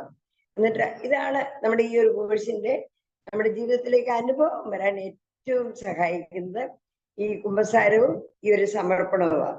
വിശ്വാസവും മാനസാന്തരവും പറഞ്ഞല്ലോ. വിശ്വാസം എന്ന് പറഞ്ഞത് കർത്താവ് നമുക്ക് വേണ്ടി ചെയ്യേണ്ടതെല്ലാം ചെയ്തു കഴിഞ്ഞ് എല്ലാം നിക്ഷേപിച്ചിരിക്കുന്ന സഭയാകുന്ന ബാങ്കില് നമ്മൾ അതൊന്ന് ഏറ്റു പറഞ്ഞിട്ട് ചെക്ക് എഴുതി ശരിക്ക് പാപമോചനം സ്വീകരിക്കുന്നതാണ് വിശ്വാസ പ്രത്യുത്തരം. പിന്നെ നമ്മൾ കണ്ടത് മാനസാന്തരം. അങ്ങനെ നമ്മൾ അങ്ങോട്ട് സമർപ്പിച്ച് നെഗറ്റീവ് പാപത്തിന്റെ മേഖല സമർപ്പിച്ച് ഇനി മറ്റേതെല്ലാം ഉണ്ട്. അപ്പം സ്ട്രെങ്സ് ആൻഡ് വീക്ക്നെസ്സസ് അതെന്താണെങ്കിലും കണക്കാം. പണ്ടൊരു മായാദാസ രാജാവിന്റെ കഥയൊക്കെ നിങ്ങൾ കേട്ടിട്ടുണ്ടാകും അല്ലെ. തൊട്ടതെല്ലാം പൊന്നാകുന്ന ഒരു വരം കിട്ടി രാജാവ് തൊട്ടാൽ എല്ലാം പൊന്ന്. അത് എന്തൊരു അവസാനം അതിനകത്ത് പറഞ്ഞു വരുമ്പോഴ് പാലും പഴവും കൊണ്ട് കൊടുത്തപ്പോൾ അത് പൊന്നായി പോയി. അത് കഴിഞ്ഞ് കൊച്ച് മോളെ ഓടിച്ചാടി വന്നിട്ട് അപ്പച്ചാന്ന് വിളിച്ചു വന്നപ്പോഴേക്ക് സന്തോഷത്തിലെ കൊച്ചിനെ കെട്ടിപ്പിടിച്ചപ്പോ കൊച്ചും പൊന്നായി പോയെന്നൊക്കെ കഥ പറഞ്ഞ് അവസാനിപ്പിക്കുന്നത്. അത് വേറെ കാര്യം. യേശുക്രിസ്തുവിലായിരിക്കുന്ന ഏതൊരാളും യേശുക്രിസ്തു സമർപ്പിച്ചതെല്ലാം പുതിയ സൃഷ്ടിയാകും, അവയെല്ലാം പുതിയതാകും. അതുപോലെ നമ്മളൊന്ന് സമർപ്പിച്ച് കർത്താവിൻ്റെതാകുക. പണ്ട് ഞങ്ങൾക്കൊരു മത്സരാഴ്ച പറഞ്ഞ കഥകൾ ഞാൻ പറഞ്ഞത് അതായത് ഈശോയെ നമ്മുടെ ജീവിതത്തിലേക്ക് സ്വീകരിക്കുന്നത്. അതായത് നമ്മളൊരു വണ്ടി ഓടിച്ച് അങ്ങോട്ട് പോകുന്ന നേരത്തെ വഴിക്ക് ഈശോയെ കണ്ട് 4 പേര് ഈശോയോട് പ്രതികരിച്ച വിധം പറയുക. ആദ്യത്തെ അവഗണിച്ചങ്ങ് പോയി, കയറ്റിയില്ല. രണ്ടാമത്തെ ആളങ്ങോട്ട് പോയപ്പോഴ് അങ്ങോട്ടാണ് പോകുന്നത്, കയറുന്നോ വേണേ കയറിക്കോ, ഈശോ കയറിയില്ല. മൂന്നാമത്തെ ആളങ്ങോട്ട് പോയപ്പോഴ് കയറ്റി സൈഡിലെ മറ്റേ വശത്ത് കയറ്റി ഇരുത്തി ഇയാൾ തന്നെ ഓടിക്കുക. 4മത്തെ ആളങ്ങോട്ട് ചെന്നിട്ട് ശരിക്ക് ഈശോയെ കയറി കഴിഞ്ഞപ്പോഴത്തേക്ക് ഡ്രൈവറുടെ സീറ്റിൽ നിന്ന് അങ്ങോട്ട് മാറിയിട്ട് ഈശോയുടെ കയ്യിലോട്ടല്ല ഇനി ഈശോ കൊണ്ടുപോക്കോളാൻ പറഞ്ഞു കൊടുത്തെന്നാ പറയുന്നത്. അതുപോലുള്ള ഒരു സ്വീകരണമാണ്. അതായത് ഈശോ നമ്മുടെ ജീവിതത്തിലേക്ക് വരണമെങ്കിൽ ഇങ്ങനെ നമ്മൾ പോകുന്ന വഴിക്കൂടെ നമ്മൾ കൊണ്ടുപോകണമെന്ന് പറഞ്ഞ് പോയാൽ ഈശോ കയറുകയല്ല. എല്ലാം അങ്ങോട്ട് കൊടുത്തിട്ട് ഈശോ നമ്മളെ ഓടിക്കത്തക്ക വിധത്തില് എല്ലാം അങ്ങോട്ട് കൊടുക്കുമ്പോഴാ ശരിക്കും സമർപ്പണമാകുക എന്ന് പറയുക. അതുപോലെ ഈ ദിവസങ്ങളിൽ നല്ലോണം നമ്മളെ മുഴുവനായിട്ട് ഈശോയ്ക്ക് ഒന്ന് കൊടുക്കാൻ നമുക്ക് തയ്യാറാകാം. അങ്ങനെ അത് കൊടുത്തു കഴിയുമ്പോഴേക്ക് ഈശോ ഏറ്റെടുത്തു. പിന്നത്തെ കാര്യമൊക്കെ ഈശോ നോക്കിക്കോളും. അങ്ങനെ വരുമ്പോഴത്തേക്ക് ഈശോ എന്താ ചെയ്യുന്നതൊക്കെ അറിയാമല്ലോ. നിങ്ങളോട് കൂടി എന്നും വസിച്ചുകൊണ്ട് നിങ്ങളെ എന്നും നയിക്കാനായിട്ട് ഒരു സഹായകനെ തരാമെന്ന് പറഞ്ഞത് പരിശുദ്ധാത്മാവ്. ആ പരിശുദ്ധാത്മാവിനെ കിട്ടാൻ നമ്മുടെ ഭാഗത്തു നിന്ന് ചെയ്യേണ്ടതാണ് ഈ ഒരു സമ്പൂർണ്ണ സമർപ്പണം. അപ്പൊ നമുക്കറിയാം, നമ്മൾ ആദ്യഘട്ടത്തൊക്കെ ഓർക്കുന്നുണ്ട് ദൈവം നമ്മളെ സ്നേഹിക്കുന്നു, പക്ഷെ പാപാവസ്ഥയിലാണ്. ഈശോ നമ്മളെ രക്ഷിച്ചു. ആ രക്ഷ നമ്മൾ സ്വന്തമാക്കുന്നത് രക്ഷകനും കർത്താവുമായിട്ട് ഈശോയെ സ്വീകരിച്ചുകൊണ്ട് രക്ഷകനായി സ്വീകരിക്കുന്നത് പാപങ്ങളെ കുറിച്ച് അനുഭവിച്ചേറ്റ് പറഞ്ഞു കുമ്പസാരം, കർത്താവായിട്ട് സ്വീകരിക്കുന്നത് ജീവിതം മുഴുവനും ഈശോയുടെ കരങ്ങളിലോട്ട് കൊടുത്തിട്ട് ഇനി ഞാനല്ല ക്രിസ്തു എന്നിൽ ജീവിക്കുന്നു എന്ന് പറഞ്ഞുകൊണ്ട് സമർപ്പിക്കുന്നത്. അതാ കഴിഞ്ഞ ആഴ്ചയിൽ ഈ ആഴ്ചയായിട്ട് നമ്മൾ കേട്ടത്. പറഞ്ഞ് അങ്ങനെ നമ്മൾ ചെയ്യുമ്പോൾ ഈശോ വാഗ്ദാനം ചെയ്ത പരിശുദ്ധാത്മാവിനെ നമുക്ക് തരും. പരിശുദ്ധാത്മാ പറഞ്ഞില്ലേ, ഈശോ എന്തിനു വേണ്ടി ഇങ്ങോട്ട് വന്നത്? അവർക്ക് ജീവൻ ഉണ്ടാകാനും അത് സമൃദ്ധമായിട്ടുണ്ടാകാനും. മറ്റേ ശ്രാവയോനം പറഞ്ഞല്ലോ, പരിശുദ്ധാത്മാവിനെ അഭിഷേകം ചെയ്യും. പക്ഷെ അതിന് നമ്മുടെ ഭാഗത്തുനിന്ന് ചെയ്യേണ്ടതാണ്. അവനാണ് 1:12 എല്ലാവർക്കും ഓർമ്മയുണ്ടാകുമല്ലോ. അവനെ സ്വീകരിച്ചവർക്കെല്ലാം എന്ന് പറഞ്ഞാൽ കർത്താവായി സ്വീകരിച്ചവർക്കെല്ലാം, അവന്റെ നാമത്തിൽ വിശ്വസിച്ചവർക്കെല്ലാം, വിശ്വസിച്ച് പാപമോചനം സ്വീകരിച്ചവർക്കെല്ലാം ദൈവമക്കളാകാനുള്ള കഴിവ് അവിടെ നൽകി. ഈ കഴിവ് കിട്ടണമെങ്കിൽ ഇത് വളരെ പ്രധാനപ്പെട്ടതാണ്. ഈ ആഴ്ച ഒത്തിരി പ്രധാനപ്പെട്ടതാണെന്ന് നമുക്ക് ഓർക്കാം. അങ്ങനെ പൂർണ്ണമായിട്ട് കർത്താവിന്റെ കരങ്ങളിലൂടെ സമർപ്പിക്കുന്നതിനുള്ള കൃപ അതും പരിശുദ്ധാത്മാവ് തന്നെ തരുന്നത് കേട്ടോ. അപ്പം പക്ഷെ നിങ്ങളുടെ ഭാഗത്ത് നിന്ന് ഇങ്ങനെ ഒന്ന് ചെയ്യുകയാണെങ്കിൽ അത് വലിയൊരു കാര്യമായിരിക്കും. നമ്മൾ കുറെ കേട്ടു മനസ്സിലായെന്ന് പറയാനല്ല, കേട്ടതിന്റെ അതിനുള്ള പ്രത്യുത്തരം നമ്മുടെ ഭാഗത്ത് നമ്മൾ ചെയ്യുമ്പോഴാണ് ശരിക്കും നമ്മുടെ ജീവിതത്തിൽ നമ്മൾ അനുഭവിക്കുക. പണ്ട് നിങ്ങൾ അറിയാമല്ലോ, അപ്പോസ്തല പ്രവർത്തനങ്ങൾ 10:44 വാക്യങ്ങളിൽ കൊർന്നേലിയൂസിന്റെ വീട്ടിൽ, വിജാതീയനായ കൊർന്നേലിയൂസിന്റെ വീട്ടില് ഈശോ പത്രോസ് പ്രസംഗിച്ചുകൊണ്ടിരുന്നപ്പോൾ കേട്ടുകൊണ്ടിരുന്ന എല്ലാവരുടെയും പരിശുദ്ധാത്മാവ് വന്നു. ആ കേൾവി തന്നെ അത്ര സമർപ്പണത്തോടെയായിരുന്നു. ഈ ഒരാഴ്ചയില് അതുപോലെ നമുക്ക് ഇവരൊക്കെ പറഞ്ഞില്ല, ഈ ആഴ്ച നമ്മൾ ചെയ്യാൻ പോകുന്ന കാര്യങ്ങളൊക്കെ സബ് ഗ്രൂപ്പിലുള്ള നമ്മുടെ പാർട്ടിസിപ്പേഷനും എല്ലാം അതിന് നമ്മളെ സഹായിക്കുന്നതാണ്. അത് ഒത്തിരി പ്രധാനപ്പെട്ടതാണ്. നിങ്ങളുടെ ഗ്രൂപ്പുകളിലൊക്കെ ഉള്ളവരാരെങ്കിലും ഇന്നത്തേത് അന്നേരം തന്നെ കാണാനും കേൾക്കാനും പറ്റാത്തവരുണ്ടെങ്കിൽ പ്രോത്സാഹിപ്പിച്ച് അവരെല്ലാം ഇതൊന്ന് കേൾക്കാനും, നിങ്ങൾ ഒരു പ്രാവശ്യം കൂടെ ഇത് കേൾക്കുകയും അങ്ങനെയൊക്കെ ചെയ്ത് നമ്മൾ പ്രവർത്തിച്ചിരിക്കുമ്പോൾ നമ്മുടെ ജീവിതത്തിൽ നമ്മൾ വിചാരിക്കാത്ത രീതിയിലുള്ള മാറ്റങ്ങൾ വരും. ഇനി ഞാനല്ല, ക്രിസ്തു എന്നിൽ ജീവിക്കുന്നു, യേശു ക്രിസ്തുവിലായിരിക്കുന്ന ഏതൊരാളും ഒരു പുതിയ സൃഷ്ടിയാണ്. പഴയതെല്ലാം കടന്നുപോയി, ഇതാ പുതിയത് വന്നു കഴിഞ്ഞു എന്നുള്ള അനുഭവത്തിലേക്ക് വരാനാകും. അപ്പൊ ആ രീതിയിൽ മാനസാന്തര പ്രത്യുത്തരം എന്ന് പറയുന്നത് ജീവിതത്തിന്റെ ഒരു സമ്പൂർണ്ണ സമർപ്പണം, പോസിറ്റീവായിട്ടും നെഗറ്റീവായിട്ടും, സ്ട്രെങ്സ് ആയിട്ടും വീക്ക്നെസ്സസ് ആയിട്ടും. സ്ട്രെങ്സ് എന്ന് പറയുന്നത് നമ്മൾ നല്ലതെന്ന് വിചാരിക്കുന്ന ദൈവത്തിന് ആദ്യ തുടക്കത്തിലെ പറഞ്ഞിട്ടുണ്ട്, ക്ഷമ ചോദിക്കല്, അത് ഒത്തിരി പ്രധാനപ്പെട്ടതാണ്. ഈ ഒരു 3 മേഖല നല്ല ഭംഗിയായിട്ട് ക്ഷമ ചോദിക്കുക, നല്ലൊരു ഉപസാരം കഴിക്കുക, എല്ലാം കർത്താവിന്റെ കരങ്ങളിലോട്ട് അങ്ങോട്ട് സമർപ്പിക്കുക. എന്നിട്ട് വരുന്നത് നമുക്ക് നോക്കിയിരിക്കാം. അത്ഭുതം നമുക്ക് കാണാനായിട്ട് സാധിക്കട്ടെ. ആമേൻ. എന്നത്തെയും പോലെ തന്നെ ഏറെ ഹൃദയമായി എന്നാൽ വളരെ ലളിതമായിട്ട് ഉദാഹരണങ്ങളോടുകൂടി നമുക്ക് ഈ വിഷയത്തെ കുറിച്ച് പറഞ്ഞു തന്ന അലിസാൻഡിക്ക് ഒത്തിരി നന്ദി. ഇനി ഏതാനും അറിയിപ്പുകൾ ശ്രദ്ധിക്കാം. ഈ 13ാമത്തെ ബാച്ച് മിസ്യോ പ്രിലിംസിന്റെ 13ാമത്തെ ബാച്ച് പുരോഗമിച്ചുകൊണ്ടിരിക്കുകയാണല്ലോ. ഈ മിസ്യോ പ്രിലിംസ് എന്ന് പറയുന്നത് ഒരു ഓൺലൈൻ പ്രോഗ്രാം ആണല്ലോ. അതുകൊണ്ട് തന്നെ നമ്മുടെ ആത്മാർത്ഥമായ ഇൻവോൾവ്മെന്റ് ഇതിനാവശ്യമാണ്. എത്രമാത്രം ആത്മാർത്ഥതയോടെയാണ് നമ്മൾ ഇതിൽ സഹകരിക്കുന്നത് എന്നതിനെ ആശ്രയിച്ചാണ് ഓരോരുത്തർക്കും ഈ കോഴ്സിന്റെ ഫലം ആസ്വദിക്കാൻ കഴിയുക എന്ന് ഓർക്കണം. അതുപോലെ അങ്ങനെ ആയതുകൊണ്ട് തന്നെ ഈ കഴിയുന്നിടത്തോളം എല്ലാവരും ഈ മെയിൻ ഗ്രൂപ്പ് സെഷനിലെ ലൈവായിട്ട് തന്നെ പങ്കെടുക്കാൻ ശ്രദ്ധിക്കണേ.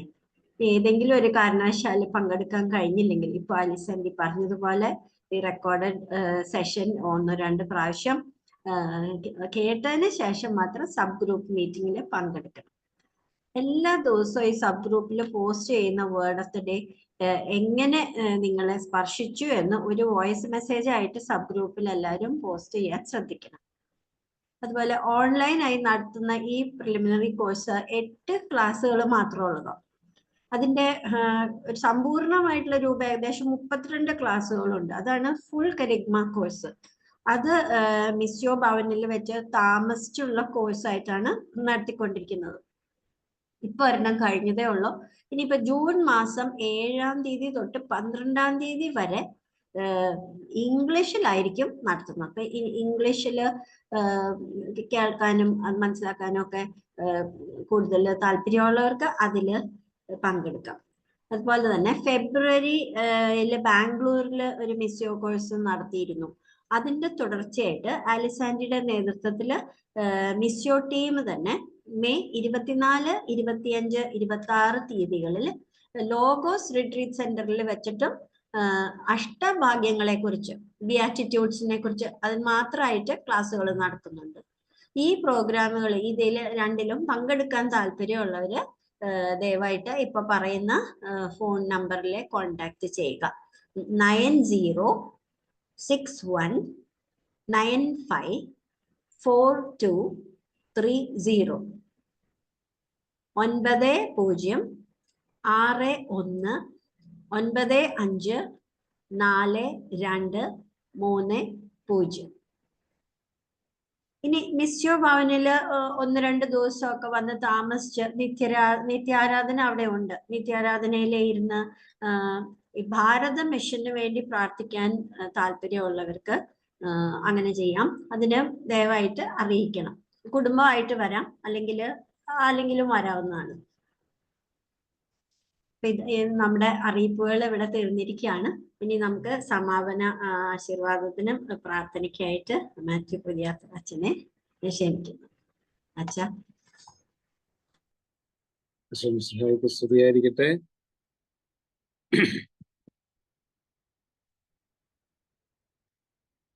ഈശോയിൽ ഏറ്റവും പ്രിയപ്പെട്ടവരെ, ഈ മണിക്കൂറുകളിലൂടെ ദൈവം നൽകിയ വലിയ അനുഗ്രഹത്തെ സ്വീകരിക്കുകയായിരുന്നു നമ്മളെല്ലാവരും. 7 നിത്യസത്യങ്ങളെ കുറിച്ചുള്ള ഈ ക്ലാസ്സുകളിലൂടെ കേട്ടിട്ടുള്ളവരും പുതിയതായിട്ട് കേൾക്കുന്നവർക്കുമൊക്കെ ഇത് വലിയൊരു അനുഗ്രഹത്തിന്റെ വർഷമായിട്ട് അല്ലെങ്കിൽ അനുഗ്രഹീതമായ നിമിഷങ്ങളായിട്ട് ഇത് മാറുകയാണ്. ദൈവം നമ്മളെ പ്രത്യേകമായിട്ട് തിരഞ്ഞെടുത്തിട്ടുള്ളതാണ് എന്ന് പൂർണ്ണമായിട്ട് നമുക്ക് വിശ്വസിക്കാം. കാരണം നമ്മിലൂടെ, നമ്മുടെ ഈ ഒരു മാധ്യമത്തിലൂടെ, അല്ലെങ്കിൽ നമ്മൾ എവിടെ ആയിരിക്കുന്നുവോ അവിടെ ആയിരുന്നു കൊണ്ട് കർത്താവിനെ പ്രഘോഷിക്കുവാനായിട്ട് നമ്മൾ വിളിക്കപ്പെട്ടിട്ടുള്ളവരാണ് എന്ന ആ വലിയ ബോധ്യവും അതിന് ദൈവത്തോടുള്ള നന്ദിയും നമ്മൾ അറിയിക്കേണ്ടതായിട്ടുണ്ട്. ഞാൻ എൻ്റെ വ്യക്തിപരമായ ജീവിതത്തിൽ ഈ ഒരു വലിയ സത്യം, ഈ നിത്യസത്യങ്ങളെ കുറിച്ചുള്ള ഈ ഒരു കോഴ്സിലൂടെ പങ്കെടുക്കുവാനായിട്ട്, കടന്നു പോകുവാനായിട്ട് ഇടയായപ്പോൾ ഒരു വലിയ ദൈവാനുഗ്രഹം എനിക്ക് അനുഭവിക്കുന്നതായിട്ട് തോന്നുകയാണ്. അപ്പോൾ മാത്രമല്ല, തുടർന്നുള്ള എൻ്റെ പൗരോഹിത്യ ജീവിതത്തിലെ ഞാൻ അനുഭവിക്കുവാനായിട്ട്, എനിക്ക് തൊട്ടനുഭവിക്കുവാനായിട്ട് സാധിച്ചിട്ടുണ്ട്. ഈ ഒരു കോഴ്സിന് ശേഷം പലപ്പോഴും പല വേദികളിലും ഞാൻ ഈ കോഴ്സിനെ കുറിച്ച് പറയുവാനും, അല്ലെങ്കിൽ ഈ കോഴ്സിലൂടെ കിട്ടിയ ഈ നിത്യസത്യങ്ങളുമായിട്ട് ബന്ധപ്പെടുത്തിക്കൊണ്ടാണ് നമ്മൾ എല്ലാ കാര്യങ്ങളും പങ്കുവയ്ക്കുവാനായിട്ട്, പറയുവാനായിട്ട് പരിശുദ്ധാത്മാവ് പ്രചോദിപ്പിച്ചിട്ടുള്ളത്. അത് ഞാൻ വളരെ സന്തോഷത്തോടുകൂടെ, നന്ദിയോടുകൂടെ ഓർക്കുകയാണ്. ഇന്ന് ഈ കോഴ്സിൽ പങ്കെടുത്തുകൊണ്ടിരിക്കുന്ന, ഇതുവരെ കൂടി അല്ലെങ്കിൽ ഇതിന് കേൾക്കുകയും ഇത് അനുഭവിക്കുകയും ഒക്കെ ചെയ്തുകൊണ്ട് കടന്നുപോയിട്ടുള്ള എല്ലാവരെയും ദൈവം സമൃദ്ധമായിട്ട് അനുഗ്രഹിക്കട്ടെ എന്ന് പ്രാർത്ഥിക്കുകയാണ്. പ്രത്യേകിച്ച് ഇതിനു വേണ്ടിയിട്ട് വളരെയേറെ അധ്വാനം ചെയ്യുന്ന, വളരെയേറെ ത്യാഗബുദ്ധിയോടുകൂടെ നിസ്വാർത്ഥമായിട്ട് ശുശ്രൂഷ ചെയ്യുന്ന അലിസ്യൂട്ടി ചേച്ചിയെയും അതുപോലെ തന്നെ ടോം ചേട്ടനെയും മറ്റെല്ലാ സഹപ്രവർത്തകരെയും ഒത്തിരിയേറെ നന്ദിയോടുകൂടെ ഓർക്കുകയാണ്. അവർക്ക് വേണ്ടിയിട്ട് പ്രത്യേകമായിട്ട് പ്രാർത്ഥിക്കുകയാണ്. ഈ ശുശ്രൂഷ ഇനിയും കൂടുതൽ ശക്തിയോടുകൂടെ, തീക്ഷ്ണതയോടുകൂടെ മുന്നോട്ട് പോകുവാനായിട്ട് ഇടയാകട്ടെ എന്ന് പ്രാർത്ഥിക്കുകയാണ്. നമുക്ക് തീർച്ചയായിട്ടും ദൈവത്തിന്റെ അനുഗ്രഹമുണ്ട്. ഒരിക്കൽ കൂടെ നമുക്കത് ബോധപൂർവം ഓർത്തുകൊണ്ട് ഈശോയുടെ ആ വലിയ അനുഗ്രഹം നമുക്ക് സ്വീകരിക്കുവാനായിട്ട് ഒരുങ്ങാം. നമ്മുടെ ദൈവം നമ്മൾ എത്രമാത്രം സ്നേഹിക്കുന്നുവെന്ന്, ആ സ്നേഹം നമ്മൾ അനുഭവിച്ച് അറിഞ്ഞ് അത് പങ്കുവയ്ക്കുവാനായിട്ട് ഉള്ള ഒരു വലിയ വിളി നമുക്ക് ഓരോരുത്തർക്കും ഉണ്ട് എന്ന് ഓർക്കുവാനായിട്ടും, ഒപ്പം തന്നെ എന്തെങ്കിലുമൊക്കെ അതിന് തടസ്സമായിട്ട് നമ്മുടെ ജീവിതത്തിൽ നിൽക്കുന്നുണ്ട് എങ്കിൽ അതെല്ലാം പൊറുക്കുവാനായിട്ട്, ക്ഷമിക്കുവാനായിട്ട് തമ്പുരാൻ കർത്താവ് കുരിശിലെ യാഗമായിട്ട് അർപ്പിക്കപ്പെട്ട ബലിയിലൂടെ നമ്മളെ അതിൽ നിന്ന് മോചിപ്പിച്ചിട്ടുണ്ട്, രക്ഷിച്ചിട്ടുണ്ട് എന്ന് പൂർണ്ണമായിട്ടും വിശ്വസിക്കുവാനും ആ രക്ഷ നമുക്ക് ഏറ്റുപറയാനായിട്ടും അതുവഴി ദൈവം നമ്മളേക്ക് ചൊരിയുന്ന ദൈവത്തിന്റെ വലിയ ആ സഹായകനെ അല്ലെങ്കിൽ ആത്മാവിന്റെ പ്രചോദനം ഉൾക്കൊണ്ടുകൊണ്ട് ഇനിയും ദൈവത്തിന് സാക്ഷികളാകുവാനായിട്ട് സുവിശേഷത്തിന് സാക്ഷികളാകുവാനായിട്ട് നമുക്ക് ഓരോരുത്തർക്കും സാധിക്കട്ടെ എന്ന് ആത്മാർത്ഥമായിട്ട് പ്രാർത്ഥിക്കുകയും ദൈവം നിങ്ങളെല്ലാവരെയും സമൃദ്ധമായിട്ട് അനുഗ്രഹിക്കുകയും ചെയ്യട്ടെ എന്ന് പ്രാർത്ഥിക്കുകയാണ്. നമുക്ക് കർത്താവിൻ്റെ വലിയ ആ ആശീർവാദം നമുക്ക് സ്വീകരിക്കാം. കർത്താവ് എപ്പോഴും കടന്നു പോകുന്ന വഴികളിലൊക്കെ ആശീർവദിക്കുകയും അനുഗ്രഹിക്കുകയും സൗഖ്യപ്പെടുത്തുകയും സുഖപ്പെടുത്തുകയും മനസ്സിന് ശക്തി നൽകുകയും ഒക്കെ ചെയ്തിട്ടുണ്ട്. ഇന്ന് ഈ ഒരു മാധ്യമത്തിലൂടെ ആണെങ്കിൽ പോലും കർത്താവ് നമ്മുടെ കൂടെ ഉണ്ട്. ആ ഒരു വിശ്വാസത്തോടുകൂടെ കർത്താവിൻ്റെ ഈ ആശീർവാദം നമുക്ക് സ്വീകരിക്കുവാനായിട്ട് ഒരുങ്ങാം. സർവശക്തനും കാരുണ്യവാനുമായ ദൈവമേ, ഈ കൂട്ടായ്മയിലായിരിക്കുന്ന ഞങ്ങളെ ഓരോരുത്തരെയും അങ്ങ് സമൃദ്ധമായി അനുഗ്രഹിക്കണമേ. ഏതൊരു ഉദ്ദേശത്തിനായി ഞങ്ങളെ അങ്ങ് ഈ മാധ്യമത്തിലൂടെ അങ്ങ് വിളിച്ചു ചേർത്തിട്ടുണ്ടോ അത് ഏറ്റവും ശക്തിയോടുകൂടെ അങ്ങയുടെ സുവിശേഷം പ്രഘോഷിക്കുവാനായിട്ട് ഞങ്ങളെ ഓരോരുത്തരെയും പ്രാപ്തമാക്കുകയും ചെയ്യണമേ. അനേകര് അങ്ങയിൽ വിശ്വസിക്കുവാനും അങ്ങയുടെ സുവിശേഷം ഗ്രഹിച്ചുകൊണ്ട് അങ്ങയോട് ചേർന്ന് നിൽക്കുവാനായിട്ട് ഇടയാക്കുകയും ചെയ്യണമേ ഞങ്ങൾ പ്രാർത്ഥിക്കുന്നു. ഈ സുവിശേഷം പ്രഘോഷിക്കുവാനായിട്ട് ഞങ്ങളെ ഓരോരുത്തരെയും കൂടുതൽ തീക്ഷ്ണതയും ശക്തിയും നിറഞ്ഞവരാക്കി മാറ്റുകയും ചെയ്യുമാറാകണമേ. പരിശുദ്ധമ്മയുടെ മാധ്യസ്ഥവും സഹായവും എപ്പോഴും ഞങ്ങളോട് കൂടെ ഉണ്ടാകണമേ. കർത്താവായ ക്രിസ്തു വഴി ഞങ്ങൾ സമർപ്പിക്കുന്ന പ്രാർത്ഥന കേട്ടരുളണമേ. ആമേൻ. കർത്താവ് നിങ്ങളോട് കൂടെ, ആത്മാവോടും കൂടെ. സർവശക്തനായ ദൈവം പിതാവും പുത്രനും പരിശുദ്ധാത്മാവും നിങ്ങളെ സമൃദ്ധമായി അനുഗ്രഹിക്കട്ടെ. ആമേൻ. ആമേൻ. താങ്ക് യു അച്ഛാ, താങ്ക് യു വെരി മച്ച്. തിരക്കിനിടയിൽ ഓടി വന്നതിന് ഒത്തിരി ഒത്തിരി നന്ദി. എപ്പോഴും വരാനായിട്ട് താല്പര്യവും ആഗ്രഹവും ഒക്കെ ഉണ്ട്, പക്ഷെ നടക്കില്ല. ആ സമയത്ത് എന്തെങ്കിലുമൊക്കെ ആയിട്ട് എൻഗേജ്ഡ് ആയി പോകും. ഞങ്ങൾക്കറിയാം, അതുകൊണ്ട് തന്നെ ഞാൻ ഈ 2 പ്രാവശ്യം വിളിച്ചതൊക്കെ അതുകൊണ്ടാ.